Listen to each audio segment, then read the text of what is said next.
I drove 7 hours through a blinding sandstorm just to surprise my family for Thanksgiving, only to be left standing in the freezing cold. My sister cracked the heavy oak door open, looked me up and down with absolute disgust, and smirked. "Do you not get the hint?" she whispered, her voice dripping with venom. "This year is for family only." And before I could even process the cruelty of her words, the door slammed shut in my face. The deadbolt clicked. I stood alone on the porch of the massive Atlanta mansion. My name is Chloe. I am 32 years old, and up until that exact moment, I was the invisible bank account keeping that very mansion from being foreclosed.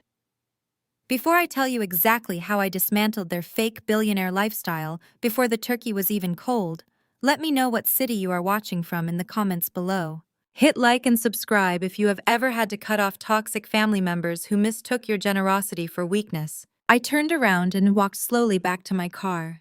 The wind was howling, whipping sand and dead leaves against my face, biting through the thin fabric of my simple wool coat. I climbed into the driver's seat of my unassuming sedan, shivering, staring through the windshield at the brightly lit windows of the house. Inside, I could see the silhouettes of my parents, Thomas and Brenda. I could see my sister Jasmine and her flashy husband DeAndre. They were laughing, pouring expensive wine into crystal glasses, celebrating. They looked like the perfect, wealthy, successful family they always pretended to be for the church congregation and their country club friends.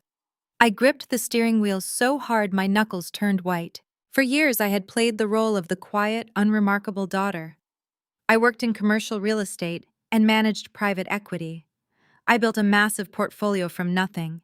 But because I wore plain clothes, drove a normal car, and refused to flash designer labels, my family assumed I was just a low-level office worker struggling to get by. They had no idea that I was the sole owner of the LLC that held the deed to the very house they were standing in.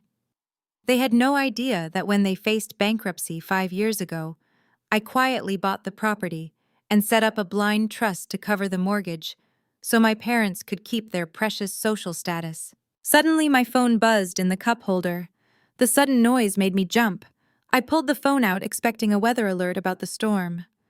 Instead, the screen lit up with a text message from my father. I opened it, my eyes scanning the words. It was an accidental text clearly meant for my mother. The message read, "I cannot believe she actually showed up. Does she really think she is welcome here dressed like a homeless person? DeAndre said if she comes inside, he is taking his VIP investors and leaving immediately. We cannot risk her ruining the aesthetic tonight. Tell Jasmine to make sure the doors are locked." I read the message again, and then a third time. The words burned into my brain. Ruining the aesthetic.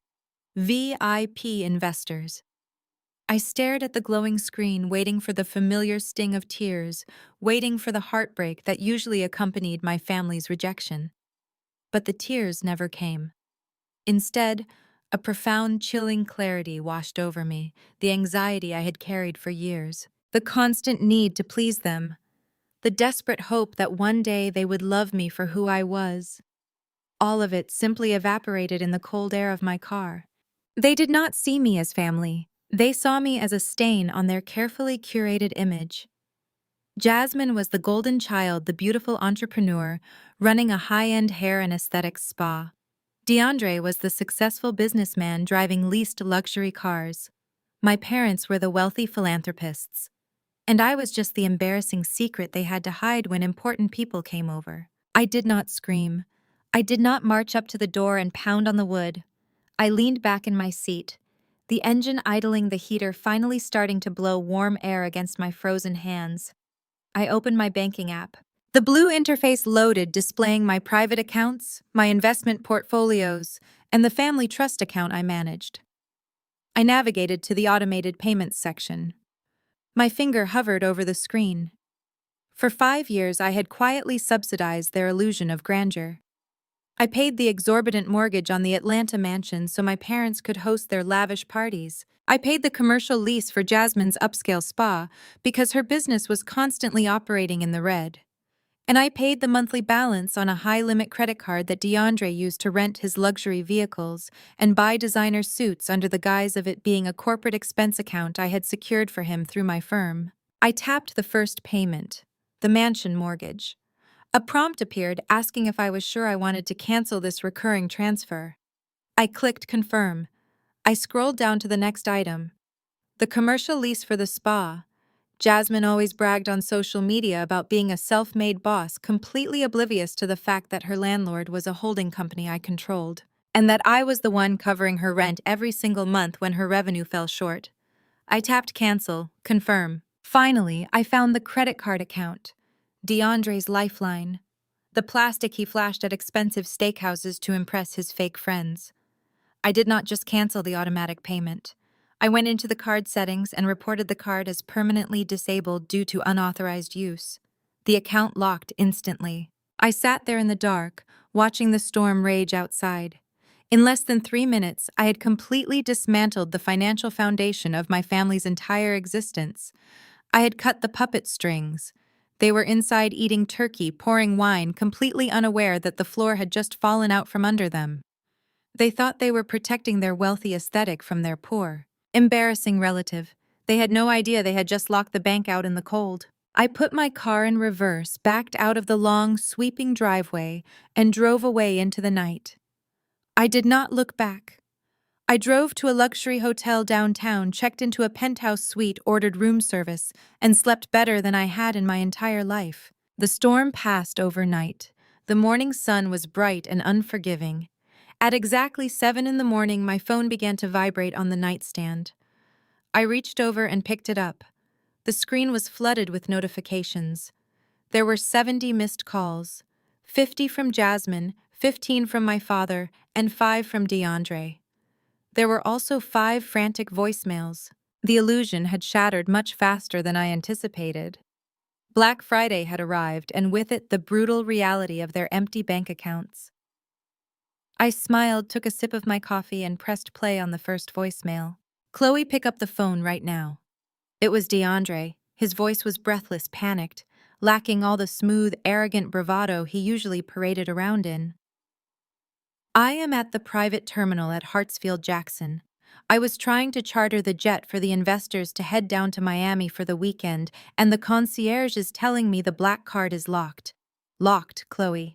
Do you have any idea how embarrassing this is? Call the bank. Fix this glitch before my guys get back from the lounge. Call me back right now."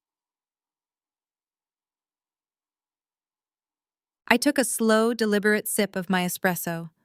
The rich, dark roast tasted like absolute victory. DeAndre was trying to charter a private jet, a jet he expected me to pay for to impress venture capitalists he was trying to scam. I deleted the message. The next voicemail was from my father.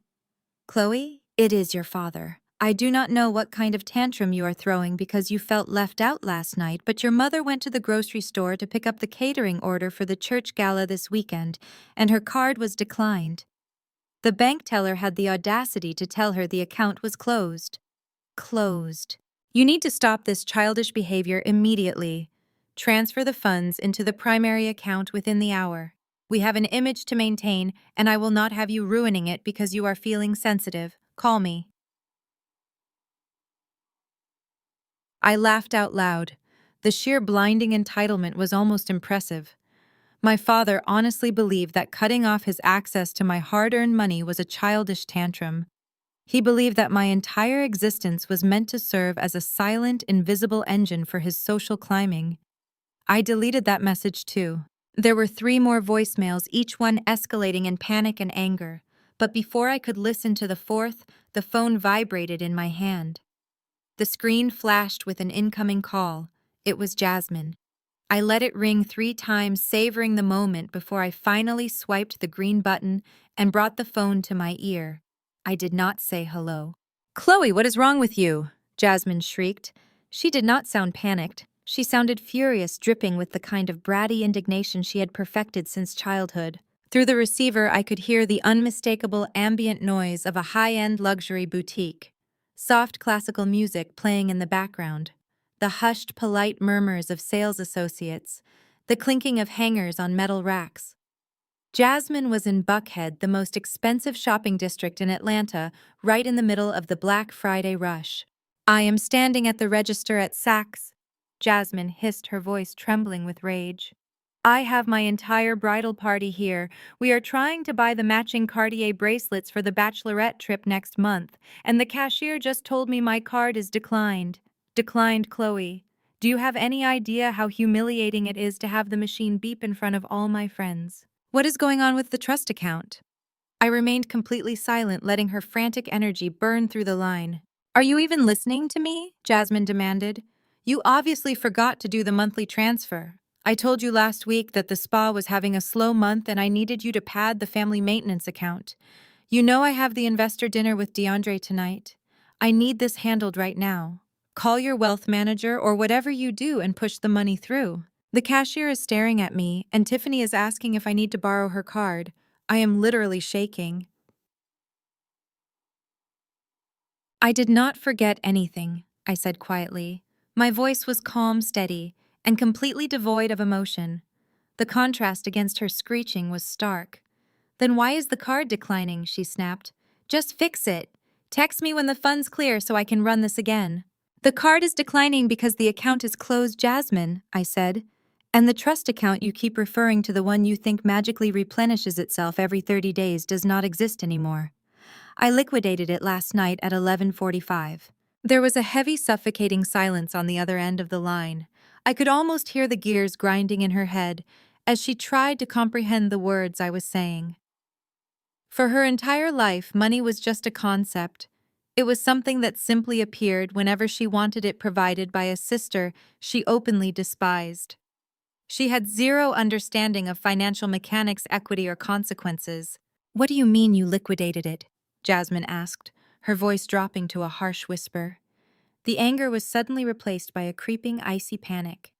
You cannot do that. That is family money. That is the money for my spa, for Dad's mortgage. You cannot just take it. It is not family money, Jasmine, I explained, speaking slowly as if I were addressing a very slow child. It is my money. I earned it. I invested it. I grew it. I created the LLC that leases your commercial space. I paid the down payment on the house Mom and Dad live in. I funded DeAndre's fake corporate account. Every single dollar you have spent for the last 5 years came directly from my portfolio. There is no family trust. There is only me. I paused, letting the reality sink into her bones.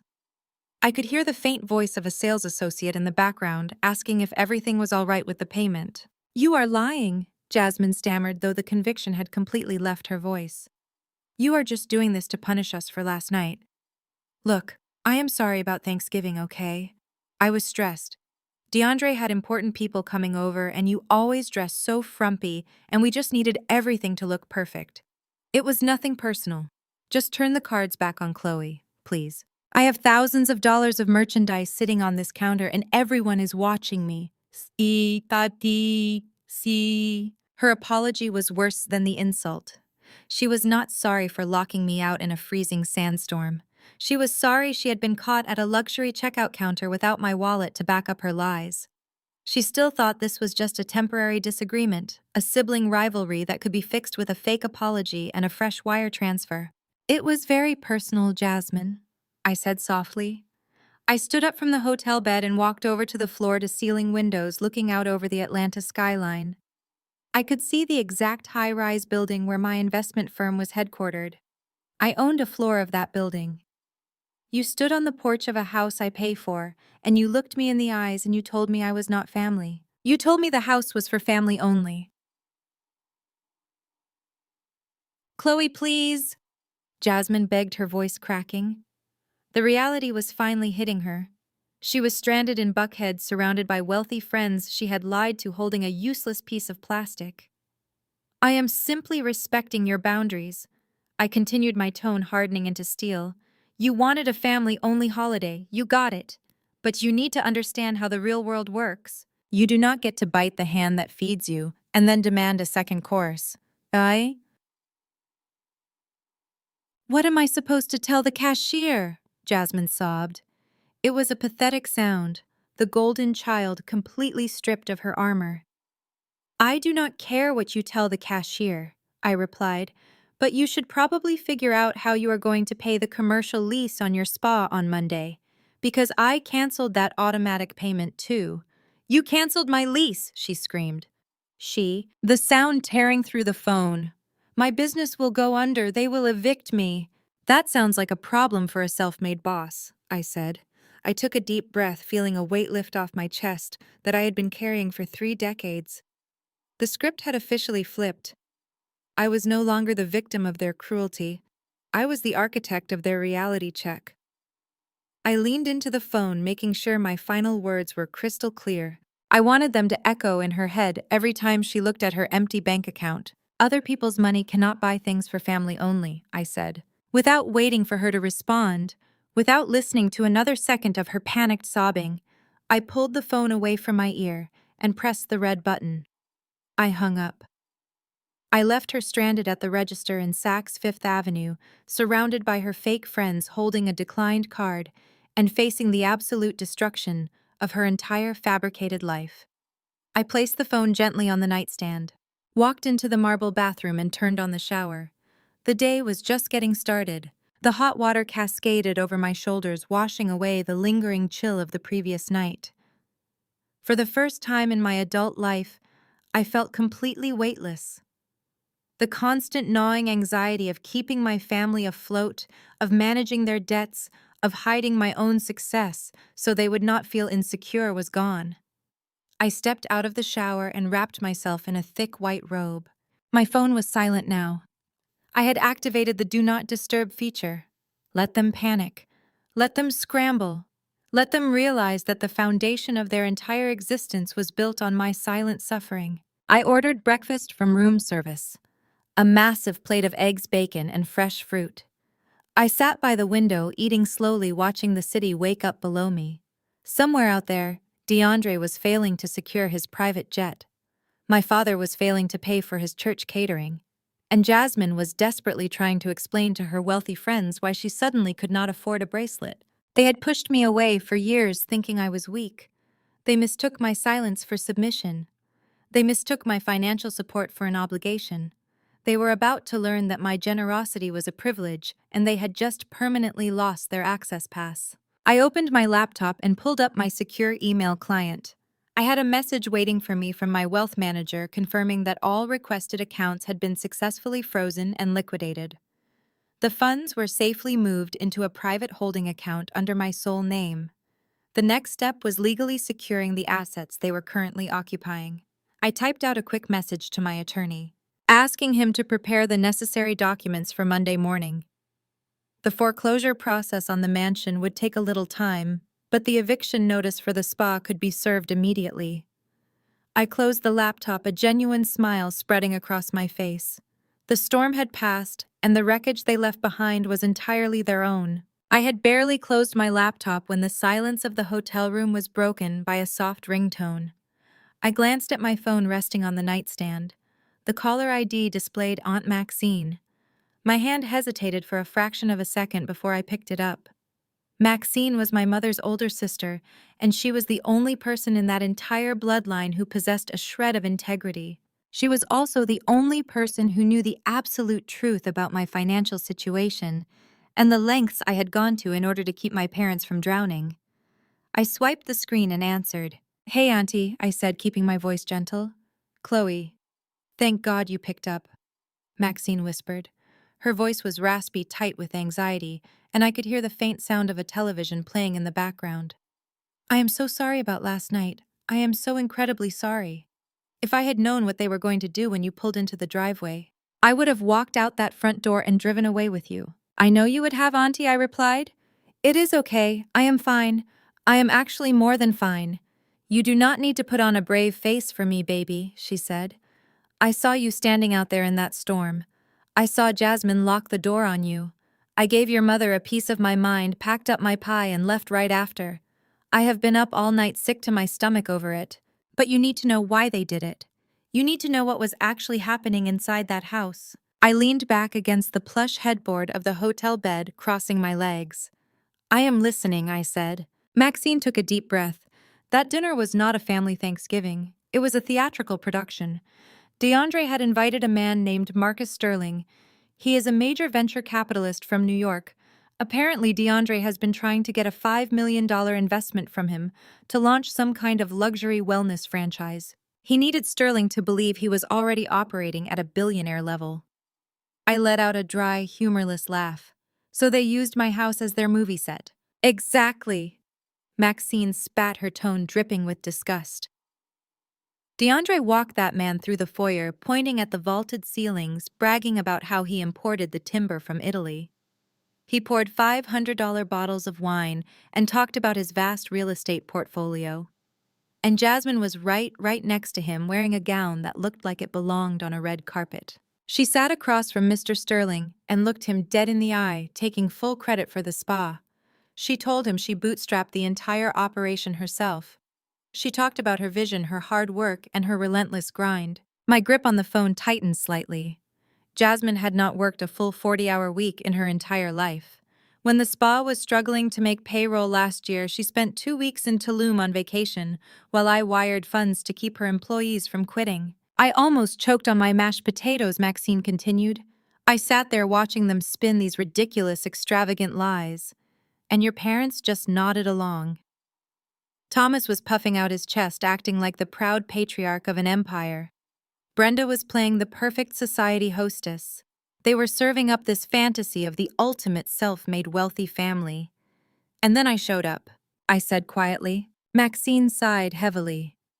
Yes, you showed up. Brenda saw your headlights in the driveway. She looked out the window and saw you getting out of your Honda wearing that plain wool coat you love so much. Pure panic set in. DeAndre grabbed Jasmine by the arm and hissed that if Sterling saw you, the entire aesthetic would be ruined. He said you looked like a secretary. He said if Sterling started asking you questions, you would probably admit you actually work for a living, and it would destroy their image of being generational wealth. They locked me in a freezing sandstorm because my coat was not designer, I stated. I wanted to hear it out loud. I wanted the absolute absurdity of their vanity to echo in the room. They locked you out because they are ashamed of the very person who keeps a roof over their heads, Maxine said, her voice shaking with anger now. I looked your father in the eyes after Jasmine shut that door. I asked him how he could let his own flesh and blood stand out in the freezing cold. Do you know what he told me? He said you would understand. He said you were a practical girl and you would realize that this dinner was about securing Jasmine's future. A practical girl. That was their code word for the ugly duckling. The workhorse, the ATM machine. I could not hold my tongue anymore, Chloe, Maxine said, her breathing heavy. I looked around that dining room at the imported rugs, the crystal chandeliers, the massive oak table, and I just snapped. I pulled Thomas into the kitchen where Sterling could not hear us. I reminded him of exactly where he was 5 years ago.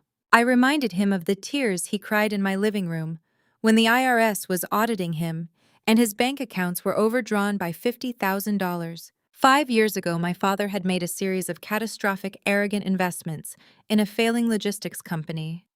He lost everything. They were a week away from Chapter 11 bankruptcy. They were going to lose their old house, their cars, and most importantly, to them, their standing at the country club and the mega church. I was just starting to see massive returns on my private equity funds. I stepped in. I bought the new mansion in the Atlanta suburbs in cash through one of my holding companies.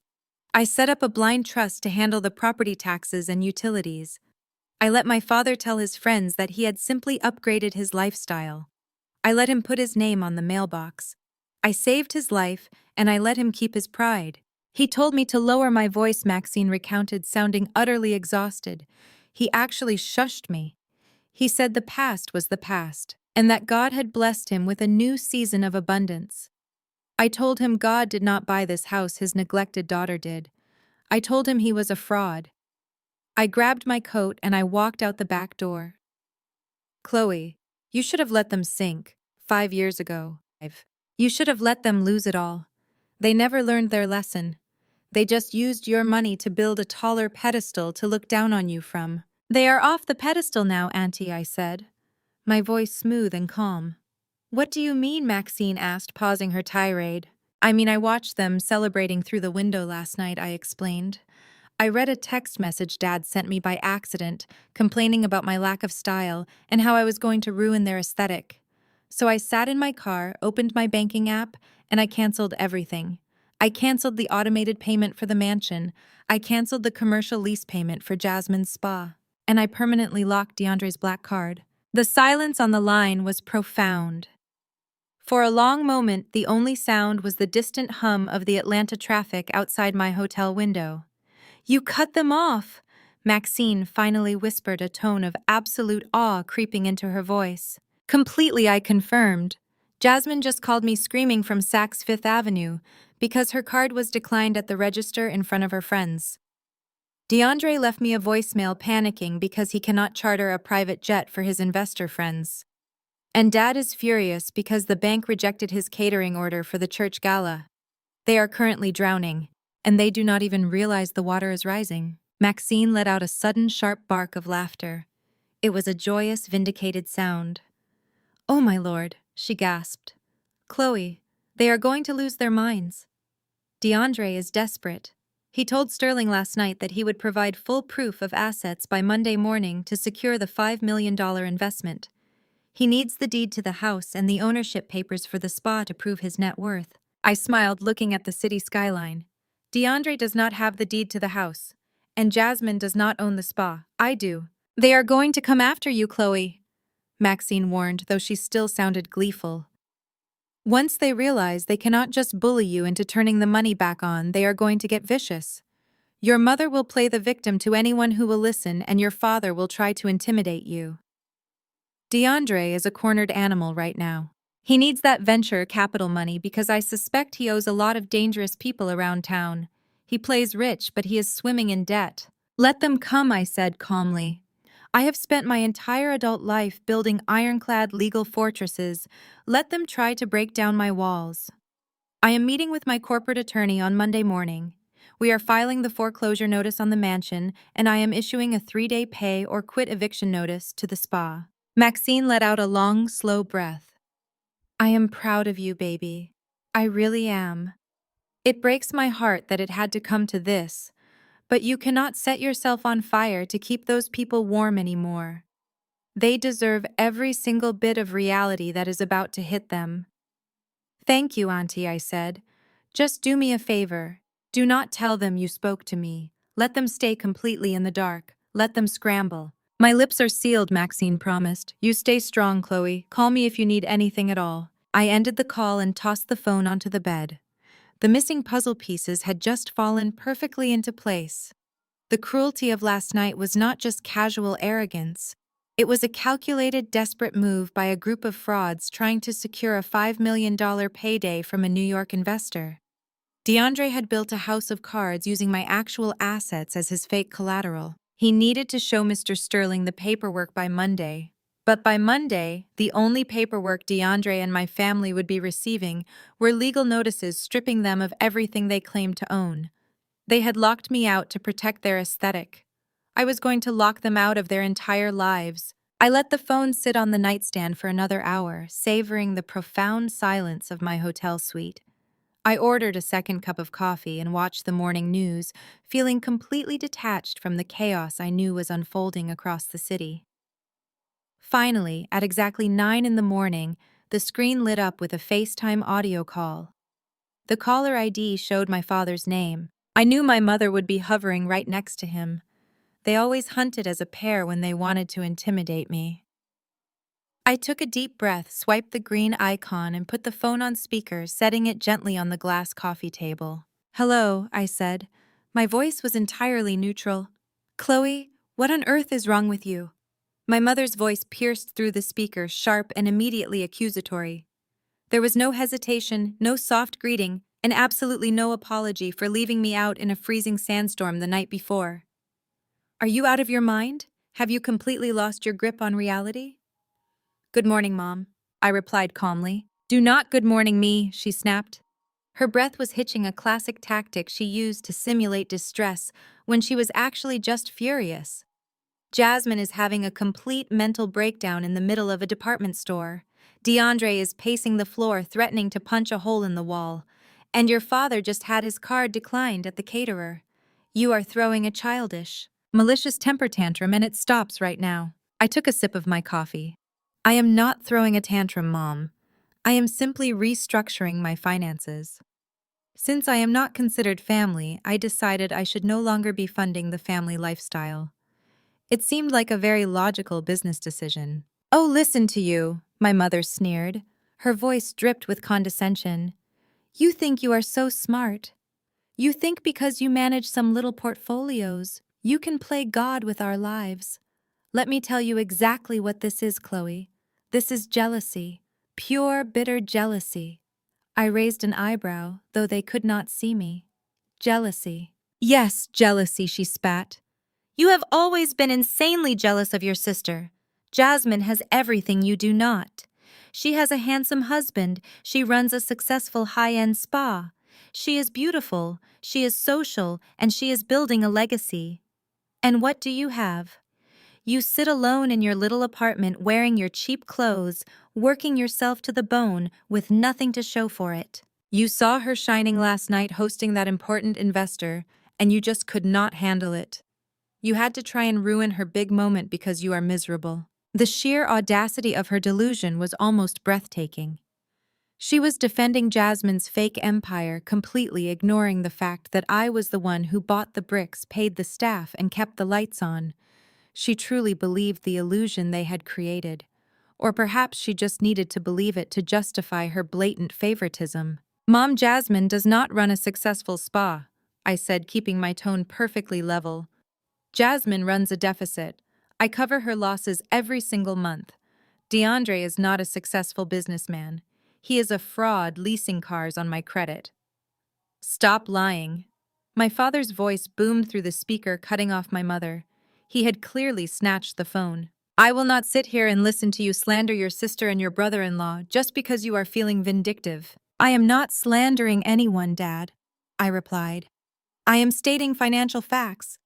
I do not care about your fabricated facts, he barked. His voice was thick with the kind of arrogant authority he usually reserved for his sermons at the dinner table. Listen to me very closely, Chloe. I do not have the time or the patience for this foolishness today.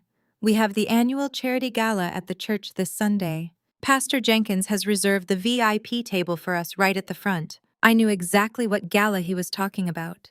It was the social event of the year for their affluent congregation. It was a place to see and be seen, a place where the wealthiest members of the church flaunted their prosperity under the guise of charitable giving. We have publicly pledged a $10,000 donation to the building fund. My father continued, his tone turning desperate and demanding. We are supposed to present the check on stage. The entire congregation is expecting it. Do you have any idea what it will look like if we do not deliver that check? It will be a humiliation. Our reputation will be completely destroyed. You are going to log into your little banking app or whatever it is you use, and you are going to reactivate my primary card immediately. And then you are going to transfer the $10,000 for the church. I stared at the phone. He was not asking for a favor. He was issuing a command. He truly believed he was entitled to my money to buy his social status. You want me to give you $10,000 so you can pretend to be a philanthropist in front of Pastor Jenkins, I asked, clarifying the absurdity of his demand. It is your duty to honor your father and mother. He quoted, his voice rising in righteous indignation. We gave you life. We raised you. The least you can do is support this family when we need it. You have the money, Chloe. Do not be greedy. Greedy. The word echoed in the quiet hotel room. I had bought them a $2 million home to save them from bankruptcy, and I was the greedy one. I am not turning the cards back on Dad, I said firmly. I am not paying for the church donation. I am not paying the mortgage, and I am not paying Jasmine's rent. The free ride is over. There was a sharp gasp from my mother in the background. My father's breathing became heavy, ragged with rage. You listen to me, you ungrateful little brat, my father growled. He dropped all pretense of being the righteous patriarch. You are going to fix this right now. If you do not turn those accounts back on by noon today, there will be severe consequences. Consequences, I repeated. What kind of consequences? We will cut you off completely. my mother chimed in, her voice shrill and hysterical. You will no longer be welcome in our home. You will not be invited to Christmas. You will not be part of this family. We will disown you, Chloe. Do you understand me? You will have no one. You will be completely alone. They played their final card. The ultimate threat. For years, the fear of being abandoned by them had kept me trapped in a cycle of financial abuse and emotional neglect. They thought the threat of disownment would shatter me. They expected me to start crying, to beg for their forgiveness, to frantically wire the money just to buy back their conditional affection. I let the silence stretch for 5 long seconds. I looked at my reflection in the dark television screen across the room. I did not look like a scared, lonely girl anymore. I looked like a woman who had finally found her absolute power. I accept your terms, I said quietly. The line went dead silent. The heavy breathing stopped. The frantic energy completely vanished. What did you just say? My father asked. His voice was no longer booming. It was small, confused, and suddenly very unsure. I said I accept your terms, I repeated, enunciating every single syllable clearly. You do not have to disown me because I am officially resigning from this family. You made it very clear last night that I was not welcome. Now you are threatening to abandon me if I do not pay you a $10,000 ransom to pretend to love me. That is not a family. That is a hostage situation. And I do not negotiate with terrorists. Chloe, now wait a minute. My father started, his tone suddenly shifting from rage to a panicked backpedaling. Let us not say things we cannot take back. We are just stressed. You know we love you. No, you love my credit limit, I corrected him. I am hanging up now. Do not try to contact me again. I will only be communicating through my attorney from this point forward. Good luck at the church gala. I hope Pastor Jenkins accepts us, Chloe. Do not you dare hang up this phone, my mother shrieked. You turn that money back on. I reached out and tapped the red button, cutting off her hysterical scream mid-sentence. The room plunged back into total blissful silence. I picked up the phone, navigated to their contact profiles, and pressed block on my father's number. Then I pressed block on my mother's number. I went ahead and blocked Jasmine and DeAndre as well. I set the phone down and let out a long, slow exhale. It was done. The umbilical cord of guilt and obligation was completely severed. They had handed me the exact excuse I needed to walk away clean. They tried to use the threat of isolation as a weapon, completely failing to realize that isolation from their toxicity was exactly what I had been craving my entire life. But I knew them too well to think this was over. Narcissists do not just accept defeat quietly when their supply is cut off. They were desperate, and desperate people make sloppy, aggressive mistakes. By blocking their numbers, I had forced them into a corner. They could no longer abuse me in private. They were going to have to take their circus public, and I was more than ready to watch them perform. I poured myself another cup of coffee, feeling a deep, radiating sense of peace. Let them wage their war. My fortress was already built. The rest of my Saturday progressed in absolute, uninterrupted peace. I spent the afternoon sitting at the mahogany desk in my hotel suite, finalizing the legal documents my attorney had messaged over and drinking sparkling water. I felt entirely detached from the chaos I knew was burning through my family's lives. I had effectively starved the fire of its oxygen by blocking their numbers. But toxic people are incredibly predictable. When they lose direct access to their primary victim, they inevitably seek out a public audience to play the martyr. It started around 4 o'clock in the afternoon. My phone, which had been blissfully silent since the morning, suddenly vibrated. Then it vibrated again. And again. It was not a phone call or a text message. It was a relentless cascade of social media notifications. I unlocked my screen and saw dozens of alerts from Facebook. I rarely use the platform, keeping my profile active mostly to monitor local business groups and the occasional neighborhood update. But today my notification tab was lit up in bright red. I had been tagged in a video. Hundreds of comments were flooding in, along with a tidal wave of direct messages from people I had not spoken to in years. I clicked on the notification that showed I had been tagged in a post in the Greater Zion Fellowship group. This was the private Facebook page for my parents' massive megachurch, a digital congregation of over 4,000 active members. The video loaded on my screen. It was a masterclass in emotional manipulation. My mother, father, and Jasmine were sitting on the expensive velvet sofa in the living room of the mansion I owned. The lighting was deliberately dim, creating a somber, melancholic atmosphere. Jasmine was not wearing her usual heavy makeup or designer clothes. She was dressed in a plain, oversized gray sweater, her hair pulled back into a messy bun, looking intentionally exhausted and fragile. My mother sat next to her, clutching a crumpled tissue, her eyes red and puffy, as if she had been weeping for hours. My father sat on the other side, leaning forward with his hands clasped together, playing the role of the weary, heartbroken patriarch, holding his devastated family together. I tapped the screen to unmute the video. "Church family," my father began, his voice thick with rehearsed sorrow. "We come to you today with incredibly heavy hearts. We have always prided ourselves on being a family that stands together in faith, but right now, we are facing a spiritual attack from within our own home. We need your prayers." My mother dabbed her eyes with the tissue, letting out a perfectly timed trembling sigh. "Many of you know our eldest daughter, Chloe." My father continued, looking directly into the camera lens. "We love Chloe deeply, but lately she has been struggling. She has lost her way. Last night, during our family Thanksgiving dinner, Chloe suffered a severe mental breakdown." I raised an eyebrow, staring at the screen. A mental breakdown. That was their angle. It was brilliant in its cruelty. By framing me as mentally unstable, they instantly discredited anything I might say in my defense. "She has always struggled with feeling inadequate," my mother chimed in, her voice shaking. "We have tried everything to help her, to include her, to make her feel loved. But the jealousy she harbors toward her sister has completely consumed her. Seeing Jasmine so happy, seeing her beautiful marriage to DeAndre, and watching her spa business flourish, it just broke something inside Chloe's mind." The camera panned slightly, focusing on Jasmine. She looked down at her hands, squeezing her eyes shut until a single tear rolled down her cheek. "I just wanted us to be a family," Jasmine whispered, her voice cracking with fake emotion. But Chloe could not handle it. She left the house in a rage last night. And then she did something unforgivable.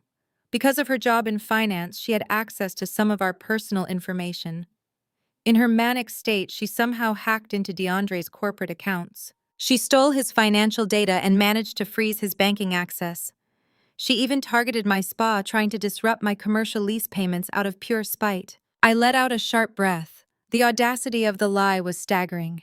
They were sitting inside a house I paid for, claiming I had hacked them, when in reality, I had simply stopped giving them my own money. They were weaponizing their own financial illiteracy to paint me as a cybercriminal. "DeAndre is working with the bank and the authorities to resolve this identity theft," my father said, his tone turning grave and protective. "But the damage is severe. Chloe has actively tried to ruin her sister's livelihood and destroy my son-in-law's reputation. We are heartbroken. We have tried to reach out to her to get her psychiatric help, but she has blocked all of our numbers and vanished. We are asking for our church community to pray for Chloe's soul and to pray for our family as we navigate this devastating betrayal." The video ended with my mother burying her face in her hands and sobbing loudly. I sat back in my chair, staring at the frozen frame of the video. It was a spectacular performance. They had completely inverted reality. They had preemptively struck, creating a narrative where they were the innocent victims of a bitter, deranged spinster who was trying to steal their hard-earned success. I scrolled down to look at the comments under the video. There were over 300 of them, and the number was climbing by the second. The church community had swallowed the lie whole. Sister Beatrice, the head of the women's ministry, wrote, "Praying for your beautiful family. We always knew there was a dark spirit in that girl. She never dressed right for service and always kept to herself. She needs an exorcism." Deacon Miller commented, "Stay strong, Thomas. Do not let the devil destroy what you have built. If you need anything for the gala tomorrow, the congregation stands with you. That girl will face the Lord's judgment for what she has done to her sister." I closed the Facebook app and opened my direct messages. The vitriol was even worse in private. People who had barely spoken 2 words to me in 10 years were suddenly experts on my character and my mental health. An old high school friend of Jasmine's sent me a message saying, "You are a disgusting, bitter spinster. You have always been jealous of Jazz because she is gorgeous and successful and you are nothing. Trying to ruin her business because no man wants you is pathetic. Get help, psycho." Another message from a woman in the church choir read, "You should be ashamed of yourself. Your parents gave you everything. To steal from your own brother-in-law is a federal crime. I hope they lock you up and throw away the key. You are a broke, miserable woman." Message after message poured in. They called me ungrateful. They called me a thief. They called me crazy. They picked apart my looks, my marital status, and my perceived lack of wealth, using every insecurity my family had ever projected onto me as ammunition. My parents had unleashed an entire community of self-righteous bullies to do their dirty work. They thought the sheer volume of public shaming would break me. They thought I would panic, unblock their numbers, and beg for them to take the video down in exchange for turning the money back on. But they had fundamentally miscalculated who they were dealing with.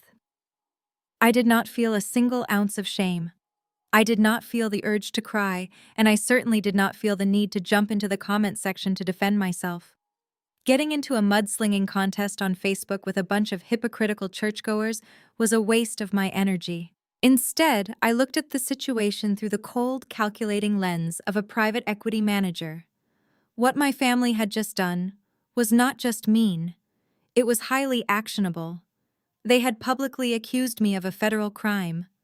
They had claimed I hacked banking systems, committed identity theft, and interfered with a commercial business. They had published these claims to an audience of thousands. They had documented their own defamation in high-definition video. I opened the screen recording application on my phone. I pressed record and slowly scrolled through the video, capturing every second of their fabricated claims. Then, I scrolled through the comment section, recording the public damage to my reputation. I opened my direct messages and took screenshots of the most vile threats and accusations, making sure the names and timestamps were clearly visible. I gathered all the digital evidence, attached it to a secure file, and drafted a new email to my corporate attorney. The subject line read, "Additional evidence for Sunday, defamation and libel." I attached the video and the screenshots and typed a brief message. "Please add these to the file. They are publicly claiming I stole from them and hacked their accounts. Let us make sure we have the forensic accounting reports completely finalized by tomorrow morning. I want every single dollar traced." I hit send.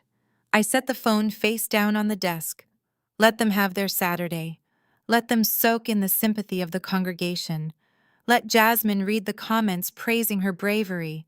Let my father revel in the supportive messages from the deacons.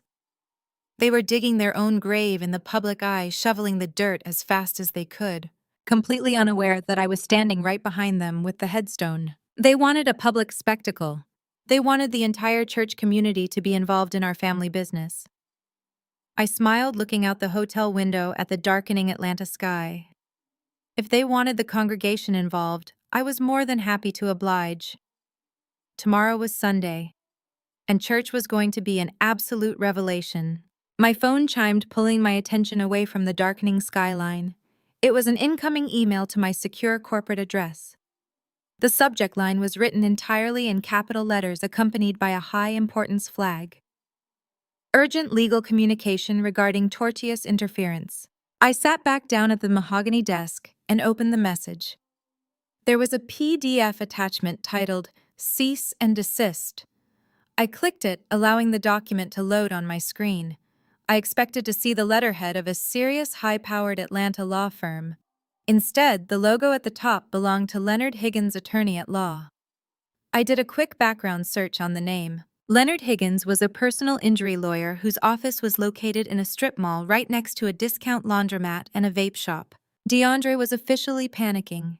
He could not afford a real corporate litigator, so he had scraped the bottom of the barrel, hoping a cheap legal threat would scare me into submission. I began to read the letter. It was a masterpiece of legal incompetence. Mr. Higgins, clearly operating on whatever frantic lies DeAndre had fed him, accused me of unauthorized access to corporate accounts, malicious destruction of property, and tortious interference with prospective economic advantage. The letter demanded that I immediately restore all funding, reactivate all credit lines, and transfer a sum of $500,000 in compensatory damages within 24 hours. If I failed to comply, Mr. Higgins threatened to file an emergency injunction and pursue maximum criminal penalties for corporate espionage. I actually laughed out loud in the empty hotel room. The letter was completely toothless. You cannot claim tortious interference when the person you are suing is the sole legal owner of the assets in question. I could not illegally access DeAndre's credit accounts because those accounts were entirely in my name, backed by my personal equity with DeAndre listed only as an authorized user. I had every legal right to terminate his access at any given second. The threat of an emergency injunction was just legal jargon designed to sound terrifying to an uneducated civilian. But behind the ridiculous posturing, the letter revealed something incredibly important. It revealed the sheer scale of DeAndre's desperation. He was asking for $500,000. He did not just need his credit cards turned back on to buy groceries. He needed a massive injection of liquid cash, and he needed it immediately. I closed the PDF and leaned back in my chair. Why was DeAndre suddenly bleeding cash? Aunt Maxine had told me he needed to show the venture capitalist, Mr. Sterling, his property deeds and proof of assets by Monday morning. But Sterling was the one supposed to be investing $5 million into DeAndre. DeAndre should not need $500,000 in cash just to secure a meeting, unless, of course. The illusion was much more expensive to maintain than I realized. My train of thought was interrupted by a second notification on my laptop. This one was not an email. It was a high-priority alert from a commercial property monitoring service I retained for all my real estate holdings. Whenever a title change, a lien, or a hard credit check was initiated against any of my properties, the service immediately flagged it and sent an alert to my private server. The alert was flashing red. Property address flagged. A new filing had just been initiated with the county clerk office regarding the commercial building that housed Jasmine's spa. My heart rate remained perfectly steady, but my eyes narrowed. I clicked on the alert and logged directly into the county clerk portal using my secure credentials. I pulled up the most recent filings for the spa's address. What I saw made my blood run absolutely cold, not out of fear, but out of sheer disbelief at DeAndre's staggering stupidity. DeAndre had just submitted paperwork for a hard money bridge loan. For those who do not operate in the financial sector, a hard money loan is a short-term, incredibly high-interest loan usually issued by private predatory lenders. They do not care about your credit score. They only care about the collateral you put up. If you default, they take the property immediately, no questions asked. DeAndre had gone to a firm called Apex Capital Solutions. He had applied for a $200,000 cash advance, agreeing to an extortionate 40% interest rate. But the loan amount was not the shocking part. The shocking part was the collateral he had used to secure the cash. I opened the scanned PDF of the loan application filed with the county. There, at the bottom of the document, was a forged deed to the commercial property. DeAndre had fabricated legal documents claiming that he and Jasmine were the sole managing members of the LLC that owned the building. He had literally forged my signature on a fake transfer of ownership notarized by God knows who, and handed it over to a predatory lender to get $200,000 in fast cash. The pieces of the puzzle aggressively snapped together. DeAndre was drowning in debt. The luxury cars, the designer suits, the lavish dinners at steakhouses, none of it was real. He had been using my credit card to float his lifestyle, but he had clearly been borrowing money from dangerous people on the side to fund whatever hidden vices he had. When I cut off the black card on Thursday night, his entire house of cards collapsed. The people he owed money to probably started calling. He needed cash to pay them off, and he needed cash to rent the private jet and impress Mr. Sterling this weekend. So, in a state of absolute blind panic, he committed multiple federal felonies. He forged a property deed. He committed wire fraud by submitting the fake documents electronically. and he committed bank fraud by securing a loan against an asset he did not own. He took the $200,000 from Apex Capital, probably thinking he could use the venture capital money from Mr. Sterling on Monday to quickly pay off the hard money loan before anyone noticed. It was the classic desperate move of a cornered con artist. He was robbing Peter to pay Paul, assuming he was smart enough to outrun the law. I downloaded the forged deed, the loan application, and the alert notifications. I saved everything to an encrypted flash drive. DeAndre thought he was playing a game of family intimidation. He thought sending a cheap lawyer after me would distract me from checking the actual property records. He thought I was just a naive, jealous sister throwing a tantrum over Thanksgiving dinner. He had no idea he had just handed me the exact weapon I needed to destroy him completely and permanently. I picked up my phone and called my corporate attorney. It was a Saturday evening, but when you pay a retainer as large as mine, your lawyer answers on the first ring. "Good evening, Chloe."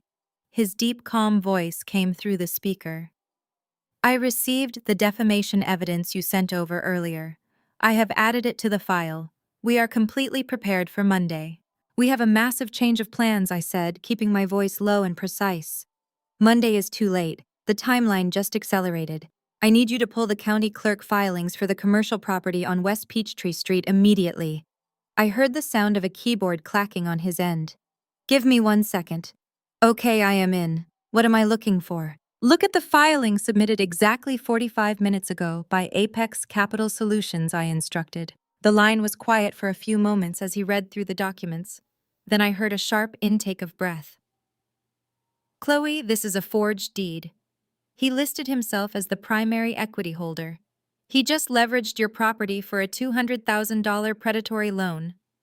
"Yes, he did," I replied. "This escalates things far beyond a simple civil eviction or a family dispute," my attorney said, his professional tone shifting into something much more intense. "This is grand larceny. This is federal wire fraud. I need to contact the district attorney office immediately. We need to freeze this loan disbursement before the funds clear into his account." "Do not freeze the funds," I commanded softly. What he asked clearly shocked. "Chloe, if they disperse that cash, it will be a nightmare to track down, and your property will temporarily have a fraudulent lien on it." "I can easily prove the lien is fraudulent," I said. "I want the money to clear into his account. I want the crime to be fully completed. If you stop the transfer now, he can claim it was a misunderstanding or a clerical error. If he takes possession of the cash, there is no defense. The trap snaps shut." There was a long pause on the other end of the line. "You are playing a very dangerous game." "I am playing a winning game," I corrected him. "I want you to draft a comprehensive forensic report detailing the forgery, the exact timeline of the loan application, and his history of embezzlement from the spa. I want hard copies printed out and placed in a sealed folder." "When do you need the hard copies?" he asked. "Tomorrow morning," I said. "Meet me at the hotel at 8. Bring your security personnel. We are going to church." "Understood," he said. "I will see you in the morning." I ended the call. The hotel room was completely dark now, illuminated only by the glow of the city lights pouring through the window. DeAndre had tried to terrify me with a fake lawsuit. He tried to bully me into giving up my peace. Instead, he had walked blindly into a federal prison sentence. I walked over to the closet and pulled out the outfit I had selected for the next day. It was not the plain, unassuming clothing I usually wore to appease my parents. It was a perfectly tailored charcoal gray designer suit. It was the armor of a woman who owned the room before she even stepped inside. My parents wanted to put on a show for the congregation. They wanted to stand on the stage and present a fake $10,000 donation to maintain their pathetic social hierarchy. They wanted everyone to look at them. Tomorrow, they were going to get exactly what they wanted. Everyone was going to look at them. But they were not going to see a perfect, wealthy family. They were going to see a group of frauds entirely stripped of their power, exposed to the bone with absolutely nowhere to hide. At exactly 8 o'clock on Sunday morning, there was a sharp, authoritative knock on the heavy oak door of my hotel suite. I had been awake since 5, drinking black coffee and watching the sun rise over the Atlanta skyline, feeling a profound sense of calm. I walked over and opened the door. My corporate attorney, Harrison Cole, stood in the hallway. Harrison was a formidable man in his late 50s, a senior partner at one of the most ruthless litigation firms in the state. He did not handle petty family squabbles. He handled corporate takeovers, multi-million-dollar asset recoveries, and white-collar criminal prosecution. Flanking him were two massive men in dark suits. Private security contractors he had brought along precisely as I requested. "Good morning, Chloe," Harrison said, his voice a low, gravelly baritone. He stepped into the room, signaling the security details to wait by the door. He placed a thick black leather briefcase on the glass dining table. "Good morning, Harrison," I replied, taking a seat opposite him. "I see you brought the heavy artillery." Harrison did not smile. He clicked the locks on the briefcase and flipped it open. When dealing with federal wire fraud, forged property deeds, and a family history of volatile entitlement, I prefer to leave absolutely nothing to chance.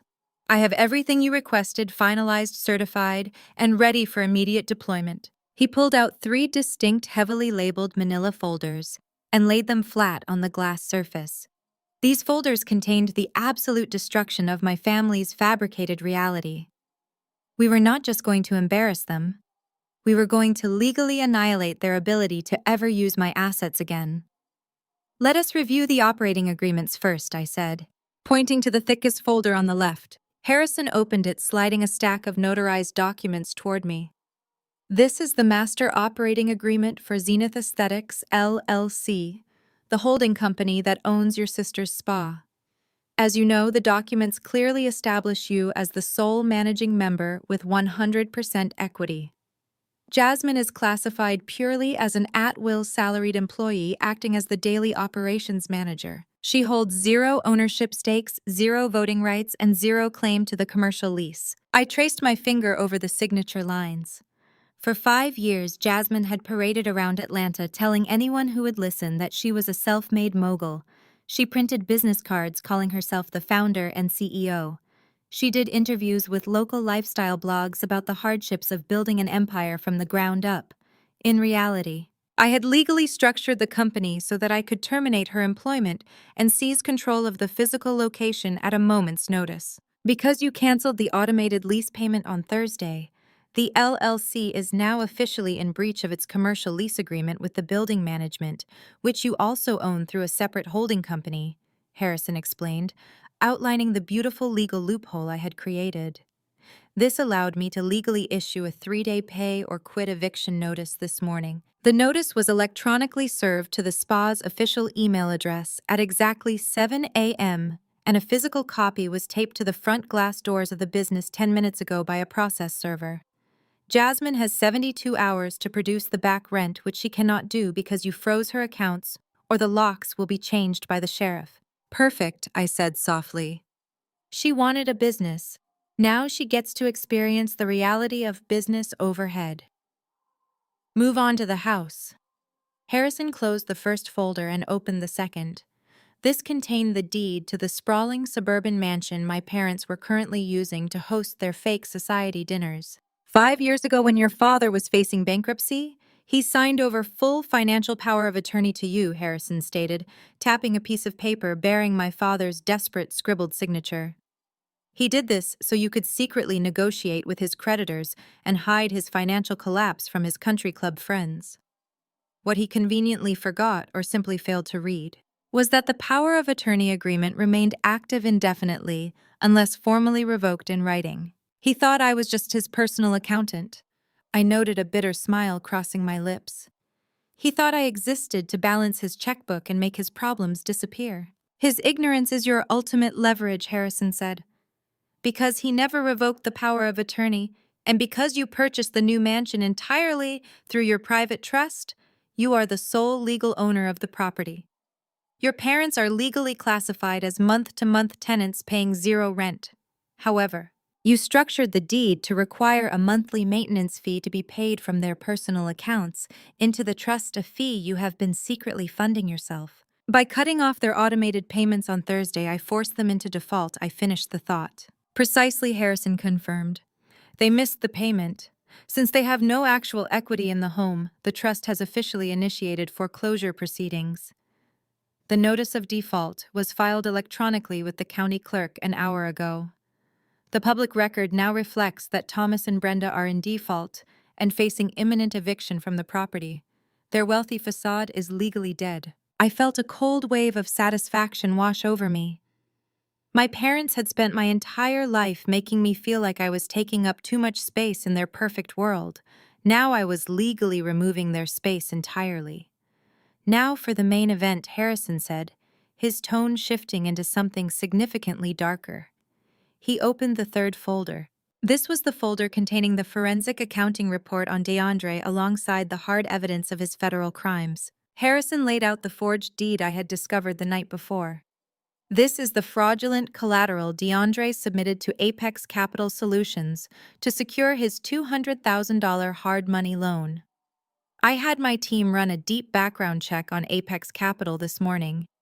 They are not a traditional lender.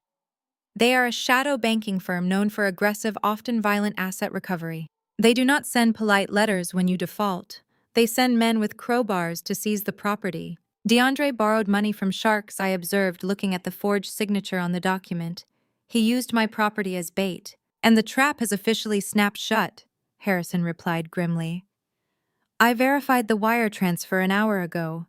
Apex Capital disbursed the $200,000 directly into DeAndre's private offshore account. The crime is fully complete. He has committed grand larceny, wire fraud, and forgery. If he had not received the money, his cheap lawyer might have been able to argue it was a clerical error. But because he took possession of the cash, he is facing a mandatory minimum federal prison sentence." Harrison then pulled out a spreadsheet covered in highlighted red lines. "And that is not all. My forensic accountants worked through the night analyzing the payroll accounts for Zenith Aesthetics.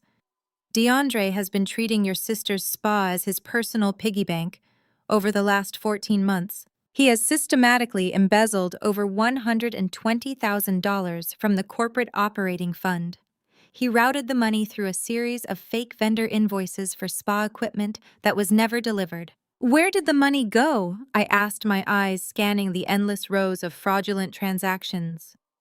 Harrison flipped to the last page, which contained a series of leasing agreements and bank statements. He used the embezzled funds to lease a luxury penthouse apartment in Midtown Atlanta under a shell company. He also purchased a brand new Mercedes-Benz GLE, registered in the name of a 24-year-old cocktail waitress named Kiara. I stared at the documents in absolute silence. DeAndre was not just a financial parasite. He was actively cheating on my sister, funding his secret double life with the money I was pumping into her business to keep it afloat. Jasmine had spent Thanksgiving dinner looking down on me, bragging to a venture capitalist about her perfect marriage and her successful empire, completely oblivious to the fact that her husband was stealing her payroll to fund a mistress. "Does Mr. Sterling, the venture capitalist, know about any of this yet?" I asked, carefully gathering the papers and placing them back into the folders. "I spoke with Mr. Sterling's legal counsel at 6 o'clock this morning." Harrison confirmed, a sharp, predatory smile finally breaking across his face. "I informed them that the assets DeAndre was claiming as collateral were entirely fabricated. I also sent them a redacted copy of the forged deed to prove DeAndre was currently engaging in active federal fraud." Mr. Sterling was livid. "He despises being played for a fool. He will be terminating all negotiations with DeAndre immediately." I stood up from the table, feeling the heavy, undeniable weight of total victory. The ticking time bomb was set. The eviction notice was on the spa door. The foreclosure was on the public record. The evidence of embezzlement and federal fraud was printed, sealed, and ready to be exposed. My family had spent 32 years treating me like a stepping stone. They thought they could step on me forever without consequence. But they failed to realize that when you step on a stone long enough, it eventually turns into a boulder that crushes you.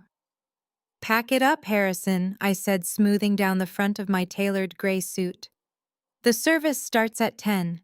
I want to arrive right as Pastor Jenkins calls my father up to the stage for the charity donation." Harrison nodded, placing the folders back into the briefcase and snapping the locks shut. The two security contractors stepped away from the door, standing at attention. Are you ready for this? Chloe Harrison asked, his voice softening just a fraction. Once we walk into that church and present this evidence, there is no going back. The community will see everything. The family dynamic will be permanently destroyed. The family dynamic was destroyed the moment they locked me out in a sandstorm to protect their aesthetic, I replied coldly. I am just delivering the obituary. Let us go to church. I picked up my leather handbag and walked past Harrison, my heels clicking sharply against the hardwood floor of the hotel suite.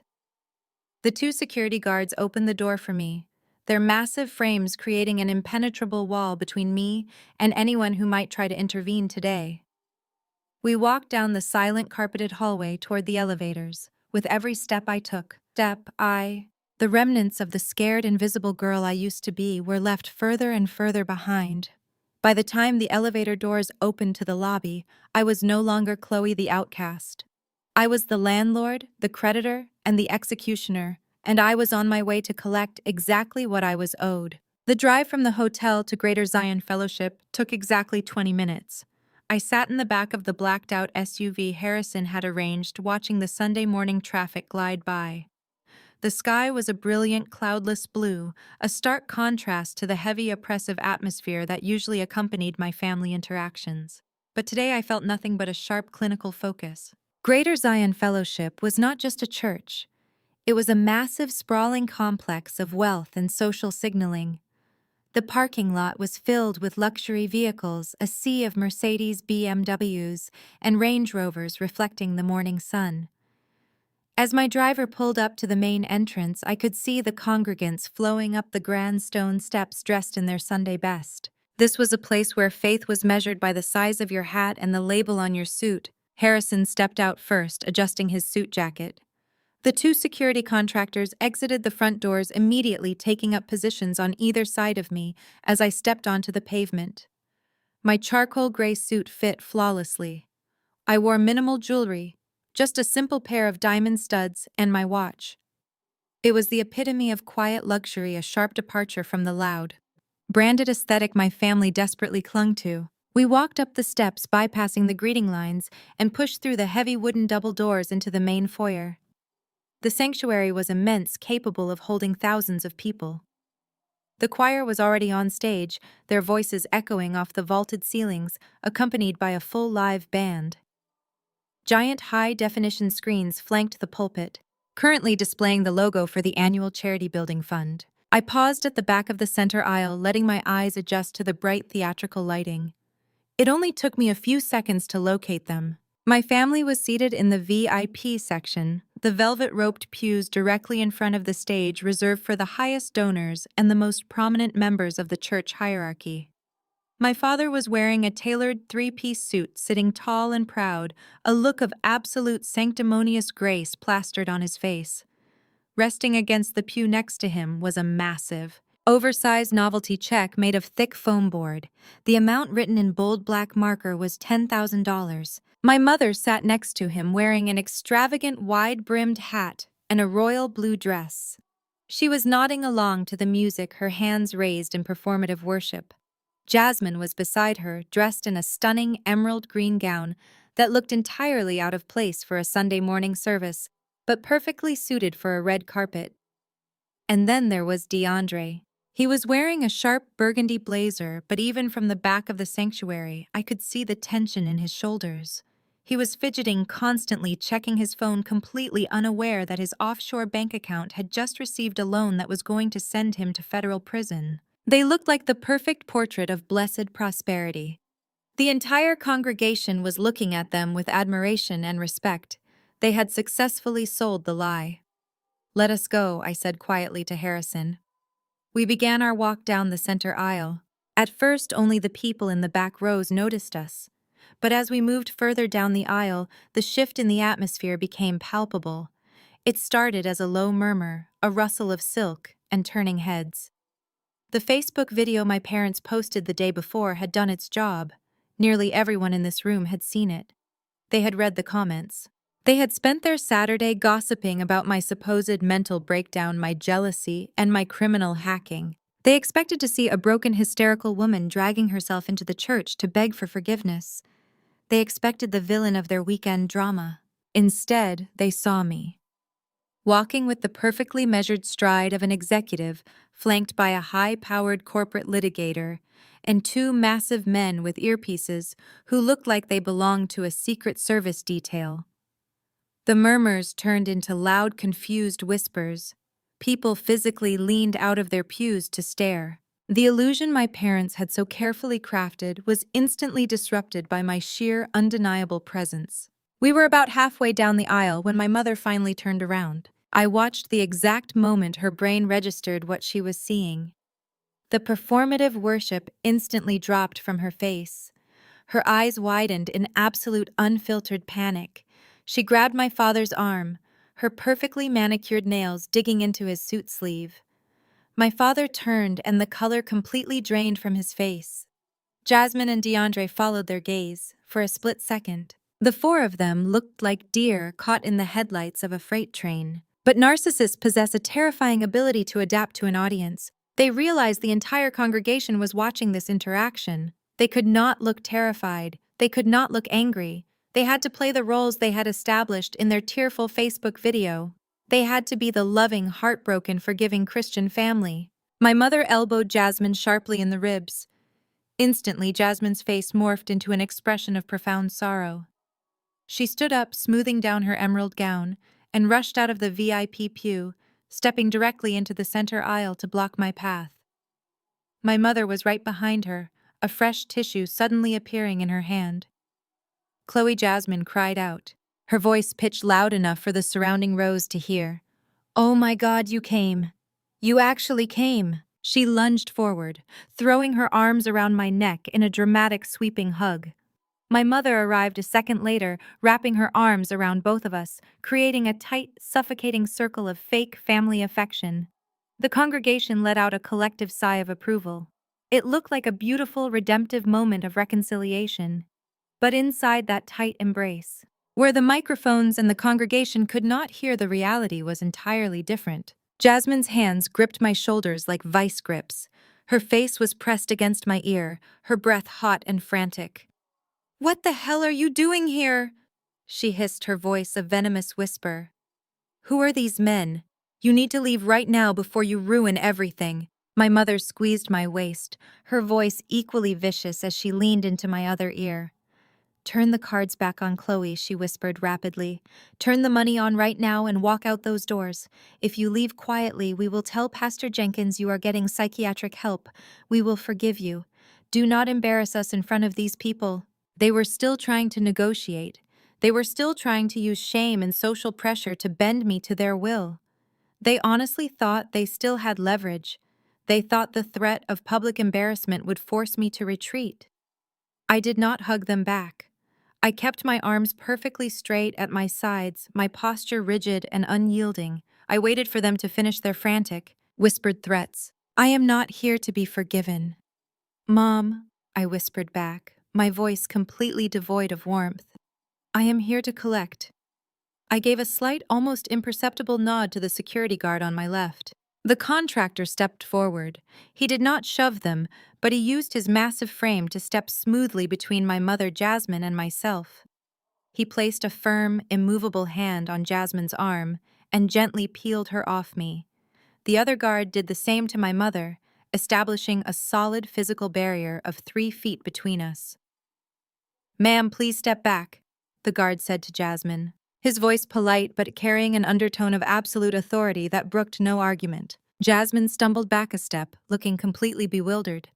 Her fake tears vanished, replaced by genuine shock. Nobody had ever physically denied her what she wanted. My mother gasped, clutching her chest, trying to play up the victim angle for the audience, but the confusion was evident in her eyes. I smoothed the lapels of my gray suit, completely unbothered by their theatrical display. "What is going on here?" my father demanded, stepping out of the pew and walking toward us. He tried to puff out his chest, attempting to assert his patriarchal dominance over the situation. "Chloe, call off these goons immediately. This is the house of the Lord." "These men are not goons, Dad," I said, raising my voice just enough so the surrounding rows could hear me clearly. "They are my legal security detail. And this gentleman next to me is Harrison Cole, my corporate attorney." Harrison offered a tight, terrifyingly polite smile to my father. Thomas, it is a pleasure to finally meet you under such public circumstances. My father stopped dead in his tracks. The mention of a corporate attorney hit him like a physical blow. He looked from Harrison to the briefcases and then finally to me. The righteous anger drained out of him, replaced by the dawning realization that I had not come here to argue. I had brought professional consequences. Behind my father, I saw DeAndre stand up. He did not step into the aisle. He stayed close to the pew, his eyes darting toward the side exits of the sanctuary. The rat was finally sensing that the ship was underwater. "Please take your seats," I said to my parents, gesturing toward the VIP section. "Pastor Jenkins is about to start the testimony and charity portion of the service. I believe you have a very large check to present. I would hate to interrupt your moment of philanthropy." My mother looked like she was going to faint. Jasmine's hands were shaking so hard her bracelets rattled. They slowly backed into their pew, completely paralyzed by my lack of reaction to their intimidation. They had fired their best shots, the fake hug, the whispered threats, the community pressure, and the bullets had simply bounced off my armor. I turned and walked to the front row of the general seating section, sitting down directly across the aisle from their VIP ropes. Harrison sat to my right, placing his black briefcase on his lap. The two security guards stood at the end of the row, their arms crossed, effectively guarding our flank. The music swelled to a close. The congregation settled into their seats, the whispers dying down as Pastor Jenkins, a charismatic man with a booming voice, stepped up to the acrylic podium. "Welcome, brothers and sisters," Pastor Jenkins announced, his voice echoing through the massive room. "Today is a glorious day. Today we celebrate the generosity of our community. Today we honor those who have given so much to build the future of Greater Zion Fellowship." I leaned back in the wooden pew, crossing my legs, my eyes locked directly onto my father's pale, sweating face. He was holding the $10,000 novelty check with trembling hands. It was a check backed by an empty bank account representing a wealth that never belonged to him. The ambush was over. It was time to drop the bomb. Pastor Jenkins gripped the edges of the acrylic podium, his voice booming through the state-of-the-art sound system. "Now is the time in our service where we invite our congregants to step forward. We want to hear your testimonies of how the Lord has blessed you this year, and we want to recognize those who have pledged to our community building fund. Brother Thomas, I believe your family has a special presentation for us today." My father puffed out his chest, his face immediately flushing with a mixture of pride and sheer terror. He gripped the edge of the giant $10,000 foam board check. My mother stood up beside him, fixing a wide, strained smile on her face. Jasmine remained seated, her eyes darting frantically between me and the stage. Before my father could take a single step out of the VIP pew, I stood up. I did not rush. I smoothed the front of my tailored gray suit jacket and stepped calmly into the center aisle. Harrison followed a half step behind me, the black leather briefcase secured firmly in his grip. My two security contractors remained at the end of the row, their eyes scanning the room, daring anyone to interfere. "Pastor Jenkins," I called out, my voice clear and steady. It's clear, and it carried perfectly through the cavernous sanctuary, instantly silencing the low murmur of the crowd. Pastor Jenkins looked down from the stage, his brow furrowing in deep confusion. He knew who I was, but he also knew I was the quiet daughter, the invisible one who sat in the back, the one my family had just publicly accused of losing her mind and committing cybercrimes. "Sister Chloe," he said slowly, his microphone picking up his hesitation. "We were just calling your father up for the presentation." "I know," I replied, walking steadily toward the steps of the stage. "But since my family has been so incredibly public about our personal financial affairs this weekend, I felt it was only right that I join them in their testimony. After all, a family's wealth is a shared blessing, is it not?" I did not ask for permission to come up. I simply climbed the carpeted stairs. Harrison flanked me, stopping just behind my right shoulder. I walked directly to the acrylic podium. Pastor Jenkins, perhaps intimidated by the physical presence of a high-powered corporate litigator, or perhaps just paralyzed by the sheer awkwardness of the moment, took a step back. I reached out and adjusted the microphone to my height. I looked down at the VIP section. My father was frozen, half standing, the giant fake check drooping in his trembling hands. My mother looked as though she was going to be physically sick, her face entirely drained of color. Jasmine was staring at the floor, refusing to make eye contact with anyone. "Good morning, Greater Zion," I said, my voice projecting smoothly through the massive speakers. "Many of you watched a video yesterday afternoon. You saw my parents and my sister sitting in their beautiful living room, tearfully explaining that I had suffered a severe mental breakdown. They told you I was jealous. They told you I was trying to ruin my sister's business out of spite. They asked for your prayers to help heal my sick mind." I paused, letting the silence stretch across the massive room. I could see heads nodding slowly in the pews. I could see the judgmental glares from the church elders sitting in the front rows. "I want to thank you all for those prayers." I continued, my tone completely devoid of sarcasm. I sounded perfectly sincere, which only made what was coming next more devastating. Because those prayers worked. My mind has never been clearer. In fact, seeing that video helped me realize something incredibly important. It helped me realize just how wildly successful, wealthy, and independent my family has become. I turned to my right. Harrison clicked open the briefcase and handed me the first stack of heavily notarized papers. The crisp sound of the legal parchment rustling echoed through the microphone. "You see, I addressed the crowd again. For the last 5 years, I have been operating under the assumption that my family needed my financial help. I was under the misguided impression that they were struggling. But after seeing them brag about their vast wealth to venture capitalists this weekend, and after seeing them prepare to donate $10,000 to this church today, I realized I was insulting them by continuing to carry their burdens. I realized I was holding them back." A collective gasp rippled through the front rows. The ladies in the choir exchanged shocked, wide-eyed glances. "Chloe, stop this right now," my father hissed from the floor, his voice cracking with absolute panic.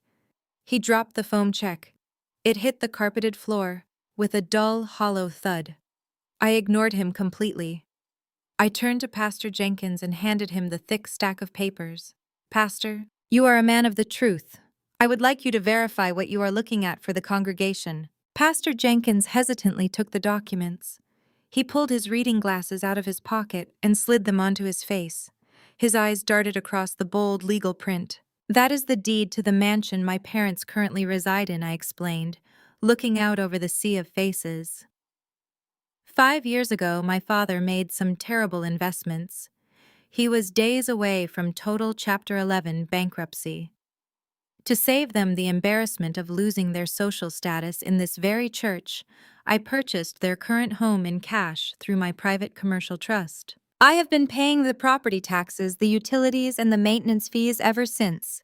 My parents do not own that house. They are my tenants, and they pay 0 rent. The sanctuary erupted. It was not a murmur this time. It was an uproar. People were literally gasping, covering their mouths, whispering furiously to their neighbors, and pointing directly at my father. The great wealthy patriarch of Greater Zion Fellowship was suddenly exposed as a charity case living in his daughter's basement. Since my father is now wealthy enough to donate $10,000 to the building fund, I realized he no longer needs my charity, I said, raising my voice to cut through the escalating noise. So on Thursday night, I stopped paying.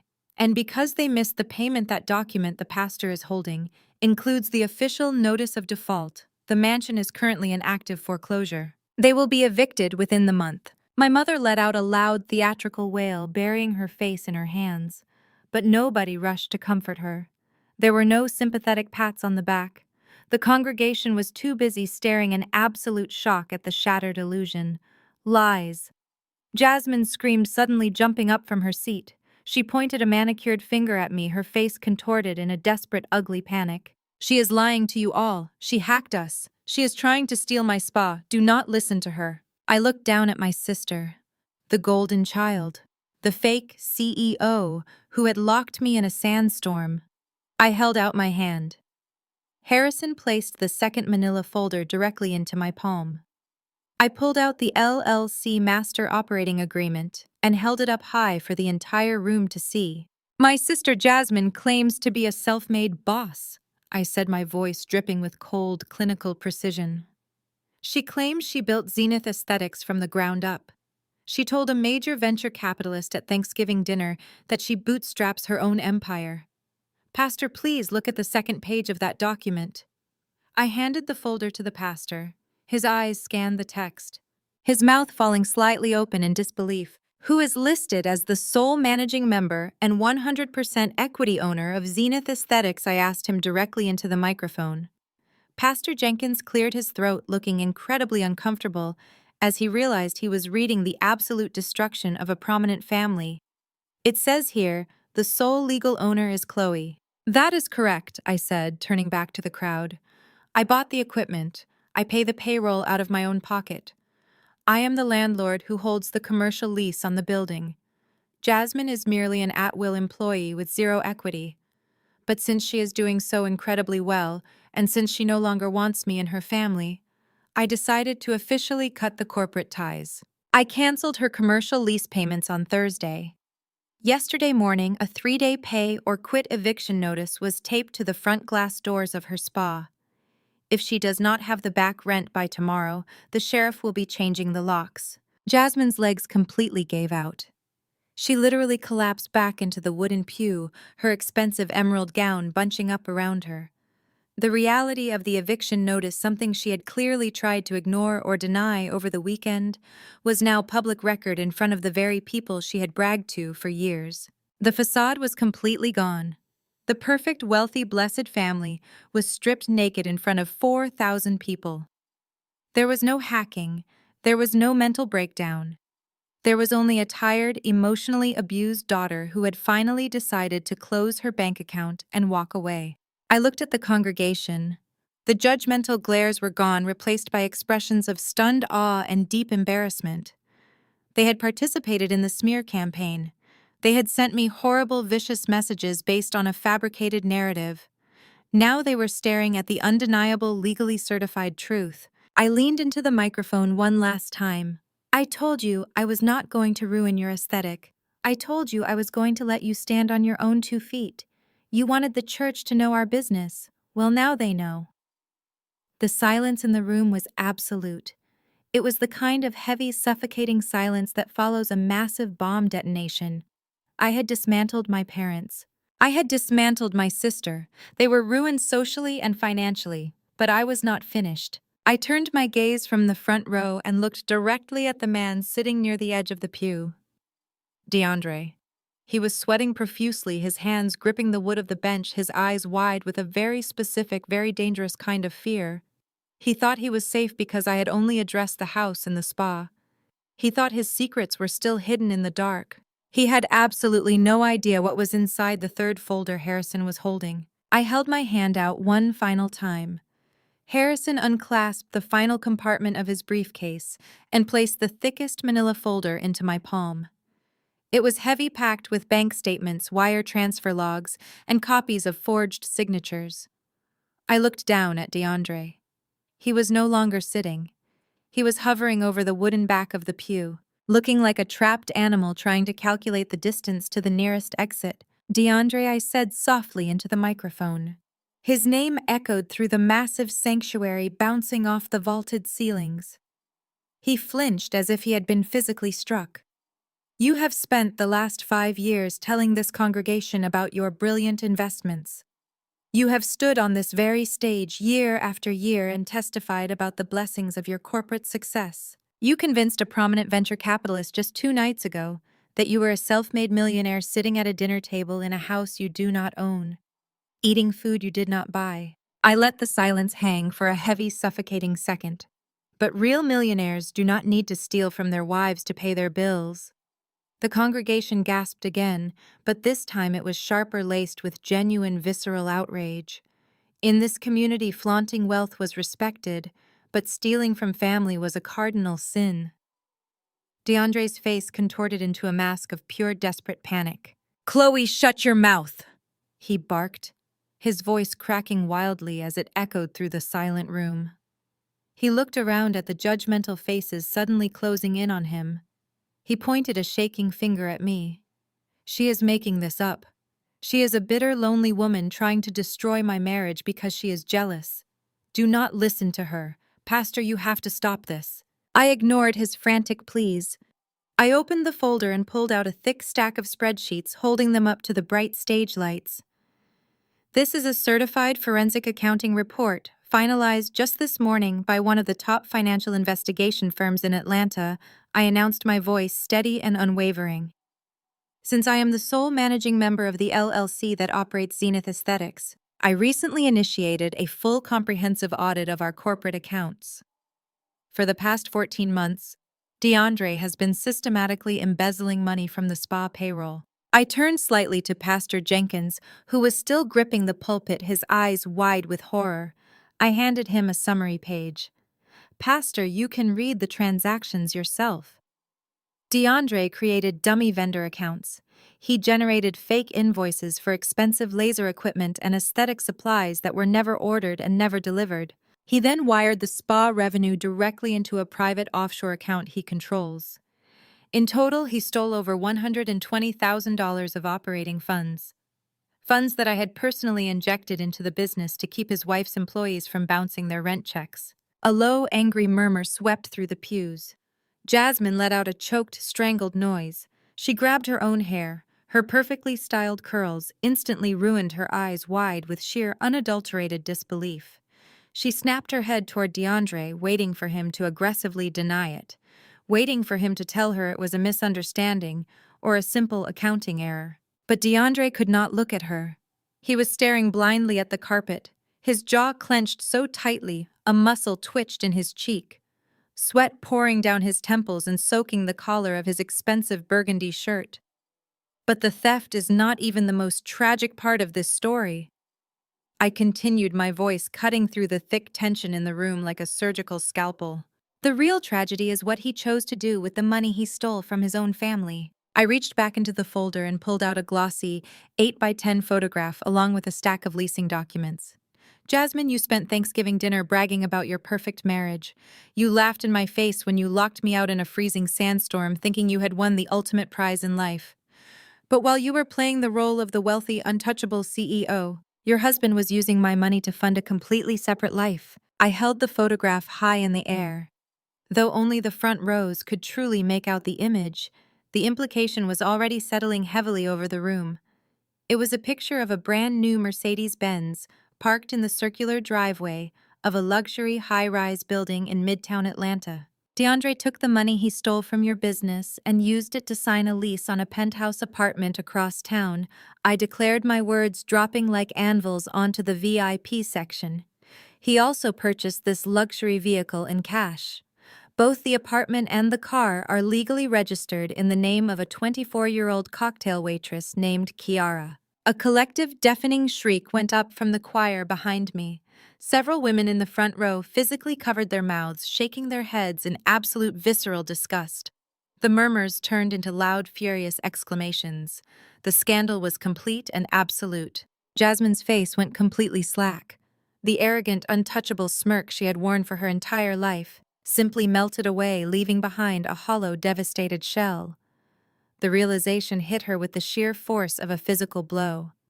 The money was gone. The business she loved to brag about was a total sham. And the husband she had used as a trophy to taunt me for years had been actively humiliating her in the most degrading way possible. Her legs gave out completely. She could not hold her own weight. Jasmine dropped heavily to her knees, right there in the VIP pew, the expensive shimmering fabric of her emerald gown pooling around her on the floor like a collapsed parachute. She buried her face in her hands and began to wail. It was not the fake performative crying she had done on the Facebook video the day before. It was a deep, guttural, agonizing sound of total and absolute devastation. My parents were completely paralyzed. My mother, who had spent her entire life judging the women in the church for their family scandals, was now the epicenter of the greatest scandal Greater Zion Fellowship had ever witnessed. She slumped sideways into the pew, completely unresponsive, her wide-brimmed royal blue hat sitting askew on her head. She stared blankly at DeAndre as if he had just transformed into a monster right in front of her. My father was gripping the back of the wooden pew, his knuckles stark white, his mouth opening and closing repeatedly without any sound coming out.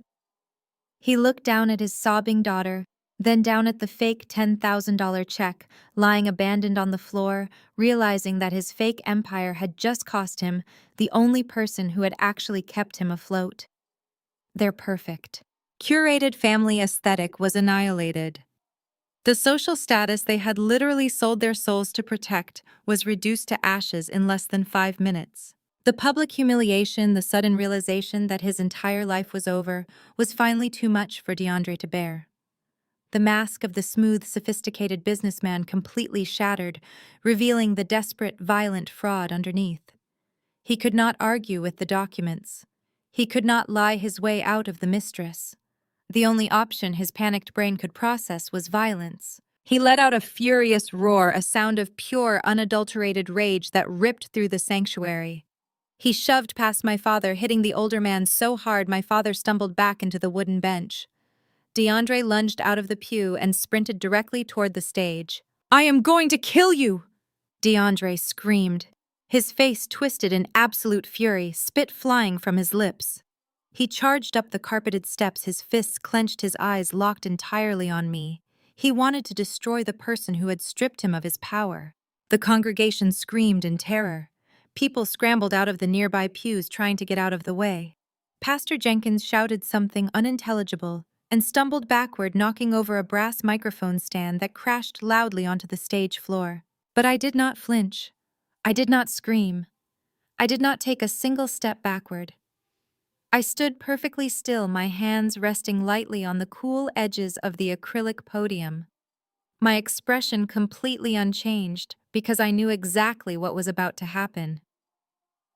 Before DeAndre's foot could even hit the top step of the stage, my two massive security contractors moved with terrifying practice speed. They did not hesitate and they did not hold back. The guard on my right stepped forward, dropping his shoulder, and drove his entire body weight directly into DeAndre's chest. The impact sounded like two cars colliding. DeAndre's forward momentum was instantly halted. He was lifted entirely off his feet and slammed violently backward onto the carpeted stairs. Before DeAndre could even process the impact, the second guard descended on him. He grabbed DeAndre's right arm, twisting it sharply behind his back in a brutal joint lock. In less than 3 seconds, the physical threat was completely and utterly neutralized. DeAndre was pinned face down against the hard steps, groaning in sudden agony, his cheek smashed roughly into the red carpet. The first guard pressed a heavy, unforgiving knee firmly between DeAndre's shoulder blades, holding him entirely immobile against the floor. "Stay down," the guard commanded. His voice was cold, flat, and professional, echoing cleanly through the chaotic, screaming sanctuary. DeAndre thrashed for a split second, his legs kicking out as he tried to break free from the hold, but the second guard applied a fraction more pressure to his twisted arm. A sharp, loud yelp of pain ripped from DeAndre's lips. He finally stopped moving, panting heavily, his expensive burgundy blazer wrinkled and twisted around his shoulders. He lay there, utterly defeated. Pinned to the floor of the church in front of 4,000 horrified spectators, I looked down at him from the podium. The man who had threatened me, who had stolen from me, and who had tried to intimidate me with a fake lawsuit, was now eating the carpet right at my feet. The congregation was in an absolute uproar, a cacophony of shouts, crying, and disbelief. I slowly gathered my legal documents, tapping them neatly against the podium. Completely unharmed and totally victorious, Harrison stepped up to the microphone, his calm, authoritative presence instantly silencing the nearest rows. He announced that if the family wanted to avoid having the police called for assault and battery, they would leave the premises immediately. The guards hauled DeAndre to his feet, keeping his arms firmly locked behind his back. He groaned, the fight completely drained out of him, replaced by the terrifying realization of his exposed crimes.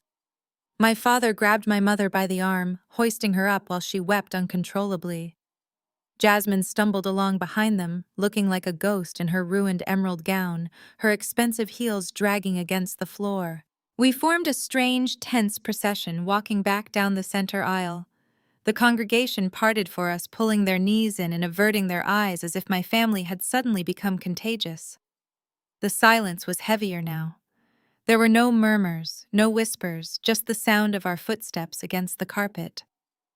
I walked a few paces behind my family, Harrison at my side, feeling the cool, Refreshing air of the foyer hit my face as the heavy wooden doors swung open. We stepped out into the brilliant, cloudless Sunday morning. The contrast between the bright, warm sunlight and the absolute darkness of my family's ruin was poetic. The air smelled of pine and fresh pavement, a stark departure from the suffocating perfume and cologne that usually masked their presence.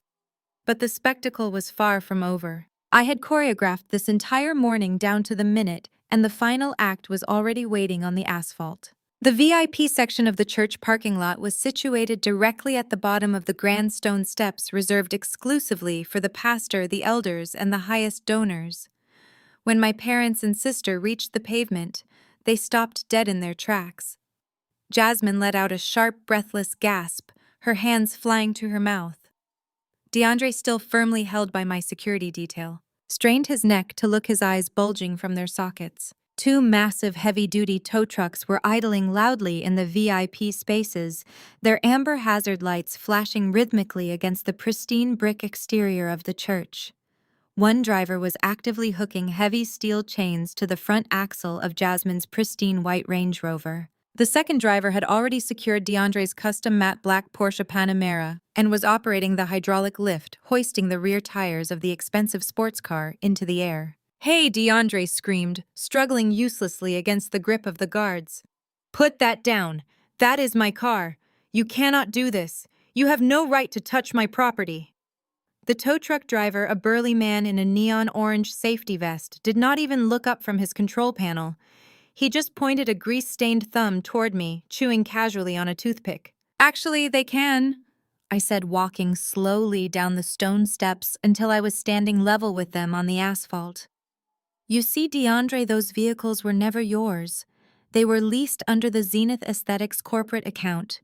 You used my company's credit profile to secure the financing because your personal credit score was destroyed years ago. Since you are both currently facing eviction and massive legal liability, I instructed my financial team to officially terminate those commercial leases on Friday afternoon. I also provided the recovery agency with your exact Sunday schedule. I figured the church parking lot would be the most convenient place for the pickup, ensuring you would not try to hide the assets." Jasmine stared at the Range Rover as it was yanked backward onto the flatbed with a loud metallic clank. "That is my car!" she sobbed, her voice weak and broken, stripped of all its usual arrogance. "I need that car. How am I supposed to get home? How am I supposed to go anywhere?" "You are a highly successful, independent CEO, Jasmine," I replied, my voice completely devoid of pity. "I am sure a woman of your vast bootstrapped resources can afford a premium rideshare, or perhaps DeAndre can carry you." But the repossession operation was merely the opening act of the parking lot finale. Standing a few yards away, leaning casually against the polished hood of a sleek black town car, was a man my family recognized instantly.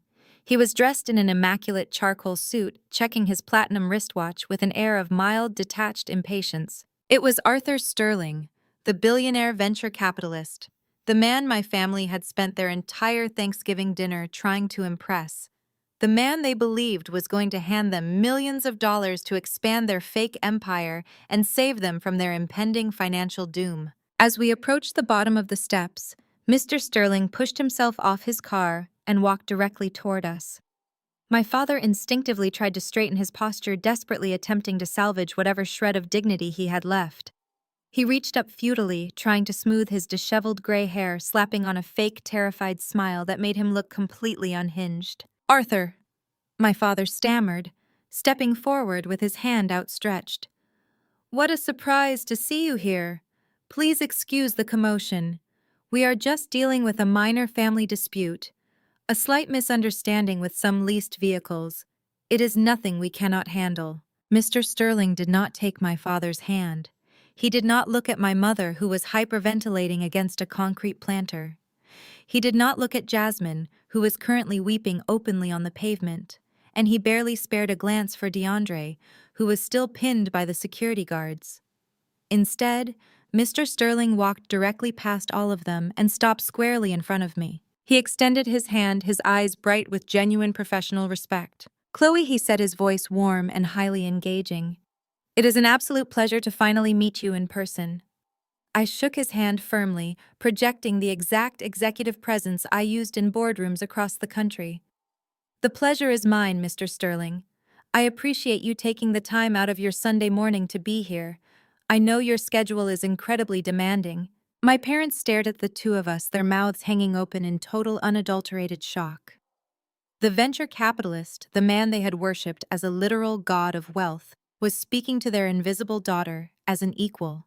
The hierarchy they had enforced for my entire life was being dismantled right in front of their eyes. Harrison stepped forward, offering Mr. Sterling a professional nod. "Everything is in order, Arthur. I assume you reviewed the files I sent over on Friday afternoon." "I did, Harrison." Mr. Sterling replied, his expression turning deadly serious as he adjusted his suit jacket. He looked back at me. "I want to personally thank you, Chloe. Your attorney reached out to my office on Friday. He provided me with the full forensic accounting report regarding Zenith Aesthetics, as well as the certified legal documentation regarding your total ownership of the LLC and the residential properties." Mr. Sterling finally turned to look at my father. The polite warmth in his eyes completely vanished, replaced by the ruthless, predatory glare of a man who destroyed failing companies for a living. The air temperature between them seemed to drop 10 degrees. "Thomas," Mr. Sterling said, his voice dripping with absolute freezing contempt, "you sat at my Thanksgiving table and fed me a fairy tale. You presented your daughter Jasmine as a brilliant entrepreneur, and your son-in-law as a financial prodigy. You were actively preparing to pitch me a $2 million investment strategy based entirely on assets that belong to your other daughter. You were attempting to leverage her wealth to steal my capital." "That is not true," my father pleaded, stepping forward, his hands raised in a desperate begging gesture. "Arthur, please, you have to understand the context. Chloe is unwell. She is trying to sabotage us out of spite. We can still make the deal work. We have other assets. We have the house. We can use the house as collateral." "You do not own the house, Thomas," Mr. Sterling snapped, shutting my father down instantly. The sharp crack of his voice made my mother flinch. "Chloe's legal team provided me with the deed and the notice of default. You own absolutely nothing. You are a fraud. Your entire family is a carefully constructed lie, designed to extract money from legitimate investors." Jasmine let out another wail, burying her face in her hands, her shoulders shaking violently. DeAndre had stopped struggling entirely. He just hung his head, staring at the asphalt, realizing that the ultimate prize, the venture capital money he had been banking on to cover his embezzled tracks and fund his mistress, was completely gone. The walls had entirely closed in. "I do not take kindly to people wasting my time," Mr. Sterling continued, stepping closer to DeAndre. "But I take it even less kindly when people attempt to solicit investments from my firm under fraudulent pretenses. In my industry, we do not just walk away from con artists. We make a very loud, very public example of them." Mr. Sterling reached into the inner pocket of his tailored suit jacket and pulled out a thick, sealed white envelope. He held it out. When DeAndre refused to take it, his arms still firmly held by the guards, Mr. Sterling simply shoved the heavy envelope into the front breast pocket of DeAndre's wrinkled burgundy blazer. "Consider yourself served," Mr. Sterling said coldly, stepping back. "My legal team filed the paperwork first thing Friday evening. I am officially suing you, your wife, and your father-in-law for fraud, misrepresentation, and attempting to solicit investments under false pretenses. I will be seeking massive compensatory damages for the time and resources my firm wasted reviewing your fake portfolio. I am going to freeze every single bank account associated with your names by Monday morning. By the time my lawyers are finished tearing you apart, you will not even be able to afford a cup of coffee." My mother gasped, clutching her chest, as if she had been physically shot. She leaned against my father, her legs trembling so violently she nearly collapsed. "Harold," she cried, her voice high, thin, and panicked. "Harold, what are we going to do? We do not have any money to fight a billionaire. We do not have anything." My father just stared at the white envelope sticking out of DeAndre's pocket, his eyes wide and terribly vacant. The reality of his situation had finally crushed the last remaining ounce of his ego. He was not just broke. He was about to be hunted by a financial predator with unlimited resources. Mr. Sterling turned back to me, the professional warmth instantly returning to his face. "Chloe," he said smoothly, ignoring the crying family behind him. "It is rare to meet someone with your level of clinical precision. You protected your assets flawlessly and handled a highly volatile situation with absolute grace. When the dust settles from this mess, my firm is always looking for silent partners with sharp, ruthless instincts. I would love to take you to lunch and discuss some legitimate investment opportunities." "I would be open to that conversation, Arthur," I replied, offering a polite, measured smile. "My assistant will contact your office next week to set up a time." "Excellent," Mr. Sterling said. He nodded respectfully to Harrison, then turned and walked back to his waiting town car. The driver opened the rear door and Mr. Sterling slid inside without looking back. The black car glided silently out of the parking lot, disappearing down the tree-lined street, taking my family's last shred of hope with it. The heavy rumble of diesel engines pulled my attention back to the tow trucks. The drivers had finished securing the vehicles. With a loud hiss of hydraulic brakes, the flatbeds began to roll forward, carrying away the Porsche and the Range Rover. Jasmine watched her car disappear down the road, her shoulders shaking with silent, exhausted sobs. I turned to the security guards. "You can let him go now." The guards immediately stepped back, releasing DeAndre's arms in unison. DeAndre stumbled forward, rubbing his wrists, his head hanging low. He did not try to charge at me again. He did not yell. He did not say a single word. He just stood there on the pavement, looking like a broken hollow shell of a man, waiting for the inevitable arrival of federal investigators. I looked at my family standing together in the empty VIP parking section. They had arrived this morning in luxury vehicles wearing designer clothes, preparing to present a massive novelty check to a congregation that adored them.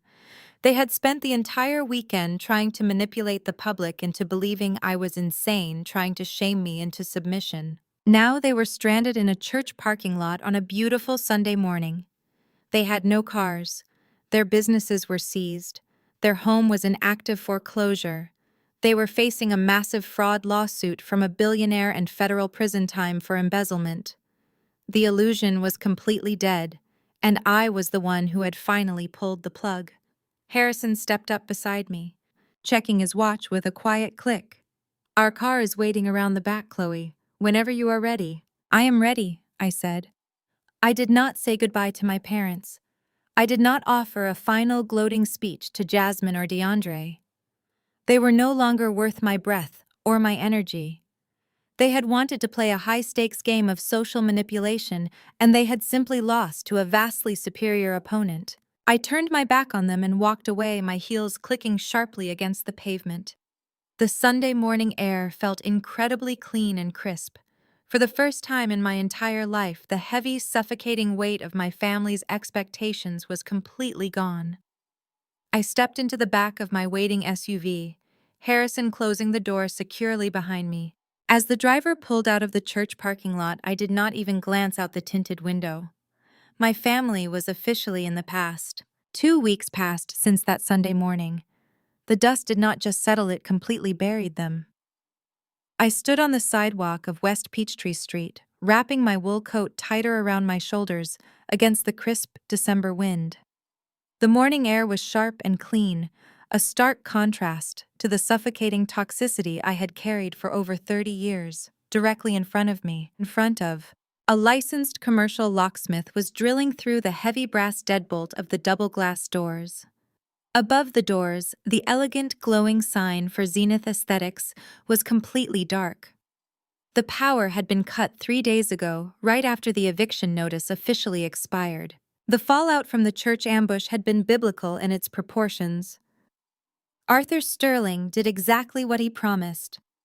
His high-powered legal team filed emergency injunctions by Monday morning, freezing every single bank account tied to my parents, Jasmine and DeAndre. The federal authorities did not take long to act on the forged deed I had provided. DeAndre was arrested at a cheap motel near the airport, trying to flee the state with a duffel bag full of clothes. He was currently sitting in a federal holding facility, denied bail, facing decades in prison for wire fraud and grand larceny. Jasmine had completely vanished from social media. Her phone was disconnected. Aunt Maxine told me she was sleeping on a friend's couch in a tiny one-bedroom apartment, desperately trying to find a job as a receptionist at a strip mall salon. The locksmith pulled the old cylinder out with a loud metal scraping sound and inserted the new hardware. I watched him work with a deep, quiet satisfaction. The spa was empty. The expensive leather waiting chairs, the imported Italian styling stations, the crystal display cases, all of it legally seized by my holding company to cover the massive amount of back rent and the stolen payroll. It was no longer Jasmine's fake empire.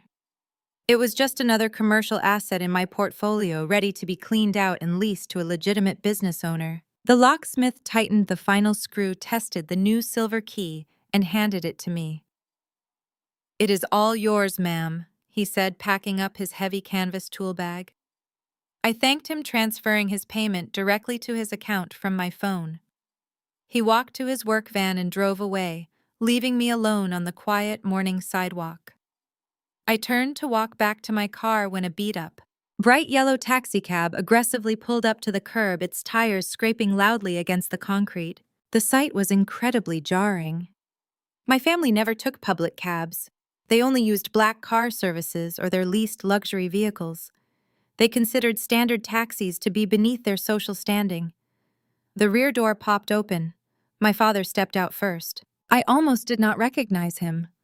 The proud, impeccably groomed patriarch who had tried to intimidate me in the church aisle was completely gone. His posture was severely hunched. He was wearing an old, oversized gray sweater that looked like it had been pulled from the bottom of a donation bin. He had not shaved in days, and his face was drawn pale and deeply etched with the undeniable physical toll of total financial ruin. He reached into the back seat and pulled out my mother. Brenda looked even worse. She was not wearing her wide-brimmed hats, her pearls, or her royal blue dresses. She was wearing cheap black sweatpants and a wrinkled white blouse. Her hair, usually sprayed and styled into a flawless, stiff helmet, was tied back in a messy, frizzy knot at the base of her neck. The cab driver popped the trunk. My father walked to the back and began pulling out luggage. 4 massive, heavy Louis Vuitton suitcases hit the pavement. It was a perfectly absurd visual. They were standing on the street corner looking like vagrants, but they were dragging thousands of dollars worth of empty designer leather. They paid the driver with a handful of crumpled cash, and the cab sped away, leaving the smell of exhaust in the cold air. My father turned and saw me standing by the glass doors of the dark spa. For a second, we just stared at each other across the concrete. Then the absolute desperation kicked in. "Chloe!" my mother cried out, her voice cracking immediately. She abandoned her heavy suitcase and practically sprinted down the sidewalk toward me. "Chloe, thank God you are here. We tried to call your lawyer, but his office will not take our calls. We did not know where else to find you. We thought you might come here to check on the property." She reached out, trying to grab my hands, trying to initiate the physical contact of a loving mother. But I took a smooth, deliberate step backward, keeping a rigid, unforgiving distance between us. She let her hands fall to her sides, her chest heaving with panicked, shallow breaths. My father dragged the heavy suitcases down the pavement, the wheels clicking loudly against the concrete seams. He stopped a few feet away, leaning heavily on the handle of the largest bag. He looked at me with eyes that were completely hollowed out, devoid of any of his former arrogance. "They took the house," Chloe, my father said, his voice trembling, completely stripped of all its former booming authority. "The bank executives came yesterday morning. They brought the county sheriff with them. They gave us exactly 2 hours to pack whatever we could fit into these bags and forced us out into the driveway. The locks are changed. The gates are padlocked. We cannot get back inside." "I know, Dad," I replied, my voice perfectly level and entirely devoid of emotion. "I authorized the final foreclosure execution. You missed your grace period." My mother let out a loud, pathetic sob. "Chloe, please, you have to help us." Arthur Sterling froze our primary checking accounts. We cannot access our savings. We cannot even buy groceries. We slept in a budget motel last night. And we spent our last $80 on that cab to get here. We have absolutely nothing left in the world." She looked up at me, her eyes wide, pleading. desperately, searching for the obedient, anxious daughter she had manipulated for 32 years. She was searching for the girl who used to write checks just to buy a fraction of her approval. "You have that big condo downtown," my father interjected, trying to inject a tiny ounce of his old demanding tone into the conversation, though it sounded incredibly weak and pathetic. "The one with the guest bedrooms. We just need to stay with you for a few weeks. Just until we can figure this out. Just until we can talk to the lawyers and get the accounts unfrozen and clear up this massive misunderstanding, we can put the suitcases in your trunk right now." They were not apologizing. They were not taking accountability for the lies, the financial abuse, or the public humiliation they had tried to inflict on me. They were simply looking for a new host to attach themselves to. They had drained the mansion, they had drained the spa, and now they wanted to move into my private sanctuary and drain my peace. I looked at the massive Louis Vuitton suitcases. I looked at the dark, empty spa behind me. And I looked at the two people who had stood by and let my sister lock me out in a freezing sandstorm because my coat was not designer enough for their fake aesthetic. "Mom," I said, keeping my voice incredibly soft and dangerously calm.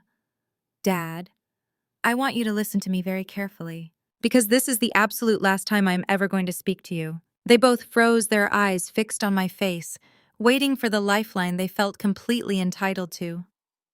"I do not have a guest bedroom for you," I stated clearly, enunciating every single word. "I do not have a couch for you. I do not have $1 for you.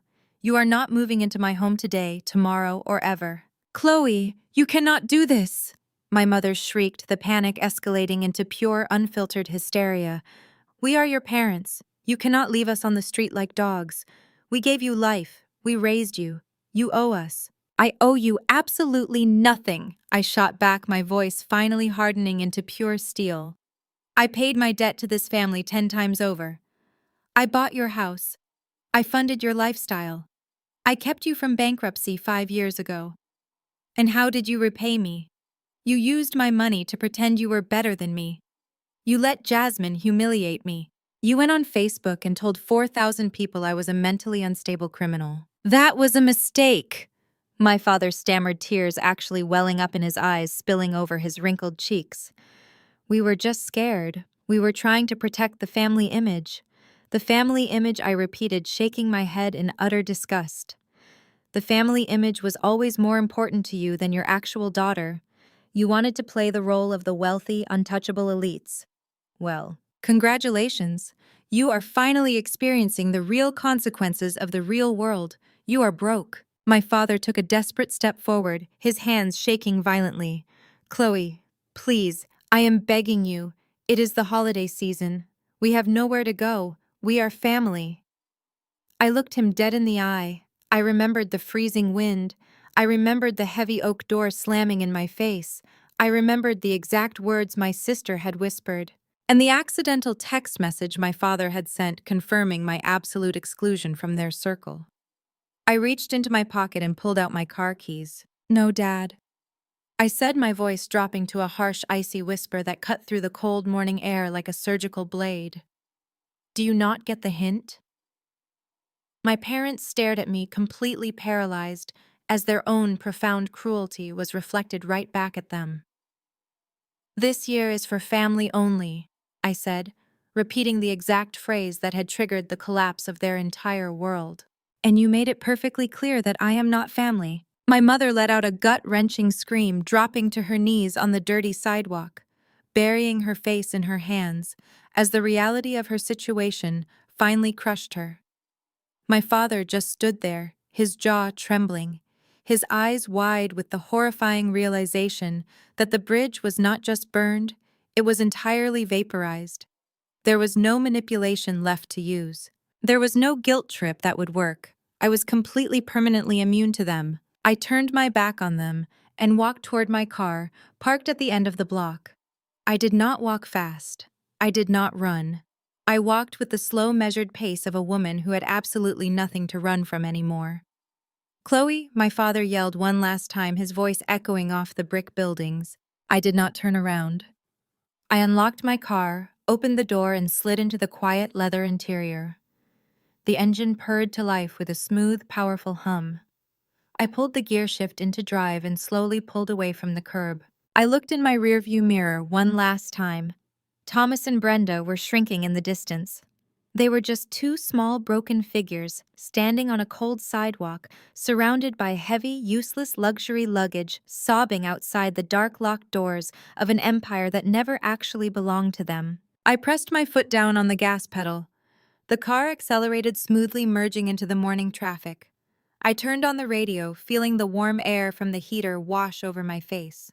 I drove away, leaving them on the curb, leaving them to the absolute ruins of their own making, and I drove forward into a life that was finally completely and unapologetically mine. 6 months have passed since that cold December morning on the sidewalk. Time has a funny way of clarifying the truth once the noise of toxic people is finally removed from your life.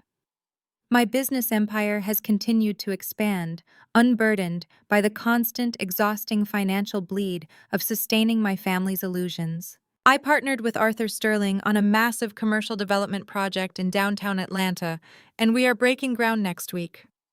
My life is quiet, my portfolio is thriving, and most importantly, my mind is completely at peace. The same cannot be said for the people I left behind on that curb. The justice system moved with a terrifying mechanical efficiency when it came to DeAndre. The federal prosecutors did not offer him a lenient plea deal. The evidence was too overwhelming, the forged deed too perfectly documented, and the wire fraud too cleanly traced. DeAndre is currently sitting in a federal penitentiary outside of Atlanta serving a mandatory 7-year sentence. The venture capital lawsuit completely bankrupted him before the criminal trial even started.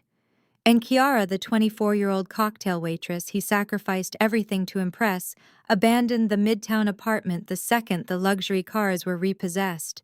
She did not even show up to his sentencing hearing. He sits in a concrete cell, entirely stripped of his designer suits and his arrogant smirk, left with absolutely nothing but the harsh reality of his own greed. Jasmine's fall from grace was perhaps the most poetic.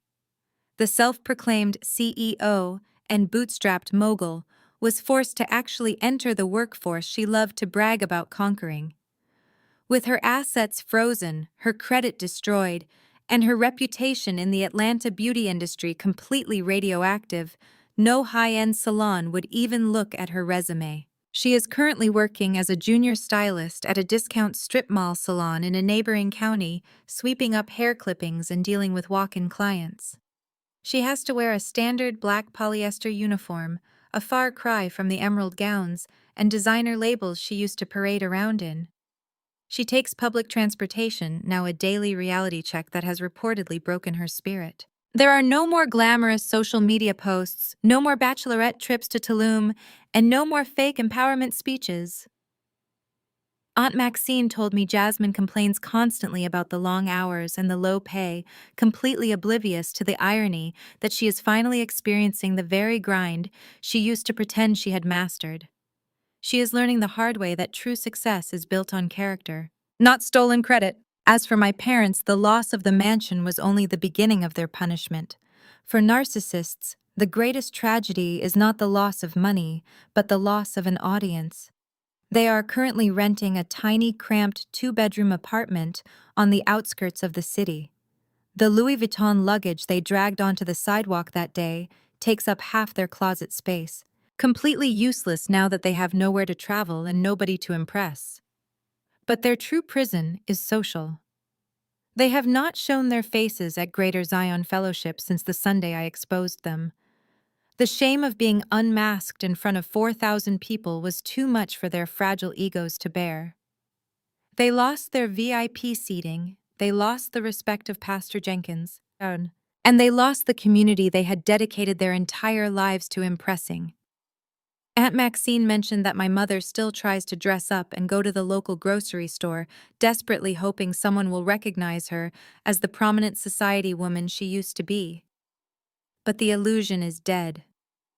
My father had to take a job managing the front desk of a budget hotel just to make rent, forced to answer to a manager who does not care about his former country club status. They spend their days isolated in that small apartment, blaming everyone but themselves, clinging bitterly to the memory of a lifestyle that was never actually theirs. People often tell you that family is everything. Society conditions us to believe that sharing the same DNA means you owe someone your infinite patience, your unconditional loyalty, and your wallet. We are taught to forgive the unforgivable simply because the person hurting us happens to be a relative. But I am here to tell you that blood does not entitle anyone to your bank account. Blood does not entitle anyone to the fruits of your hard work, your late nights, and your sacrifices. And most importantly, blood absolutely does not entitle anyone to your peace. Setting boundaries is not an act of cruelty. It is the ultimate act of self-preservation. When you stop shielding toxic people from the consequences of their own actions, you force them to finally meet themselves. My family met themselves and they were utterly destroyed by what they saw. If a friend treated you the way your toxic family treats you, you would cut them off without a second thought. You would never tolerate a stranger stealing from you, gaslighting you, and locking you out in the cold. You should never lower your standards of respect just because the person disrespecting you shares your last name. I spent 32 years shrinking myself so my family could feel big. I funded their vanity while they mocked my simplicity.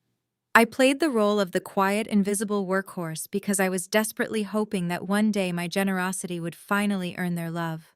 But love cannot be bought, and respect cannot be negotiated with people who fundamentally view you as an appliance.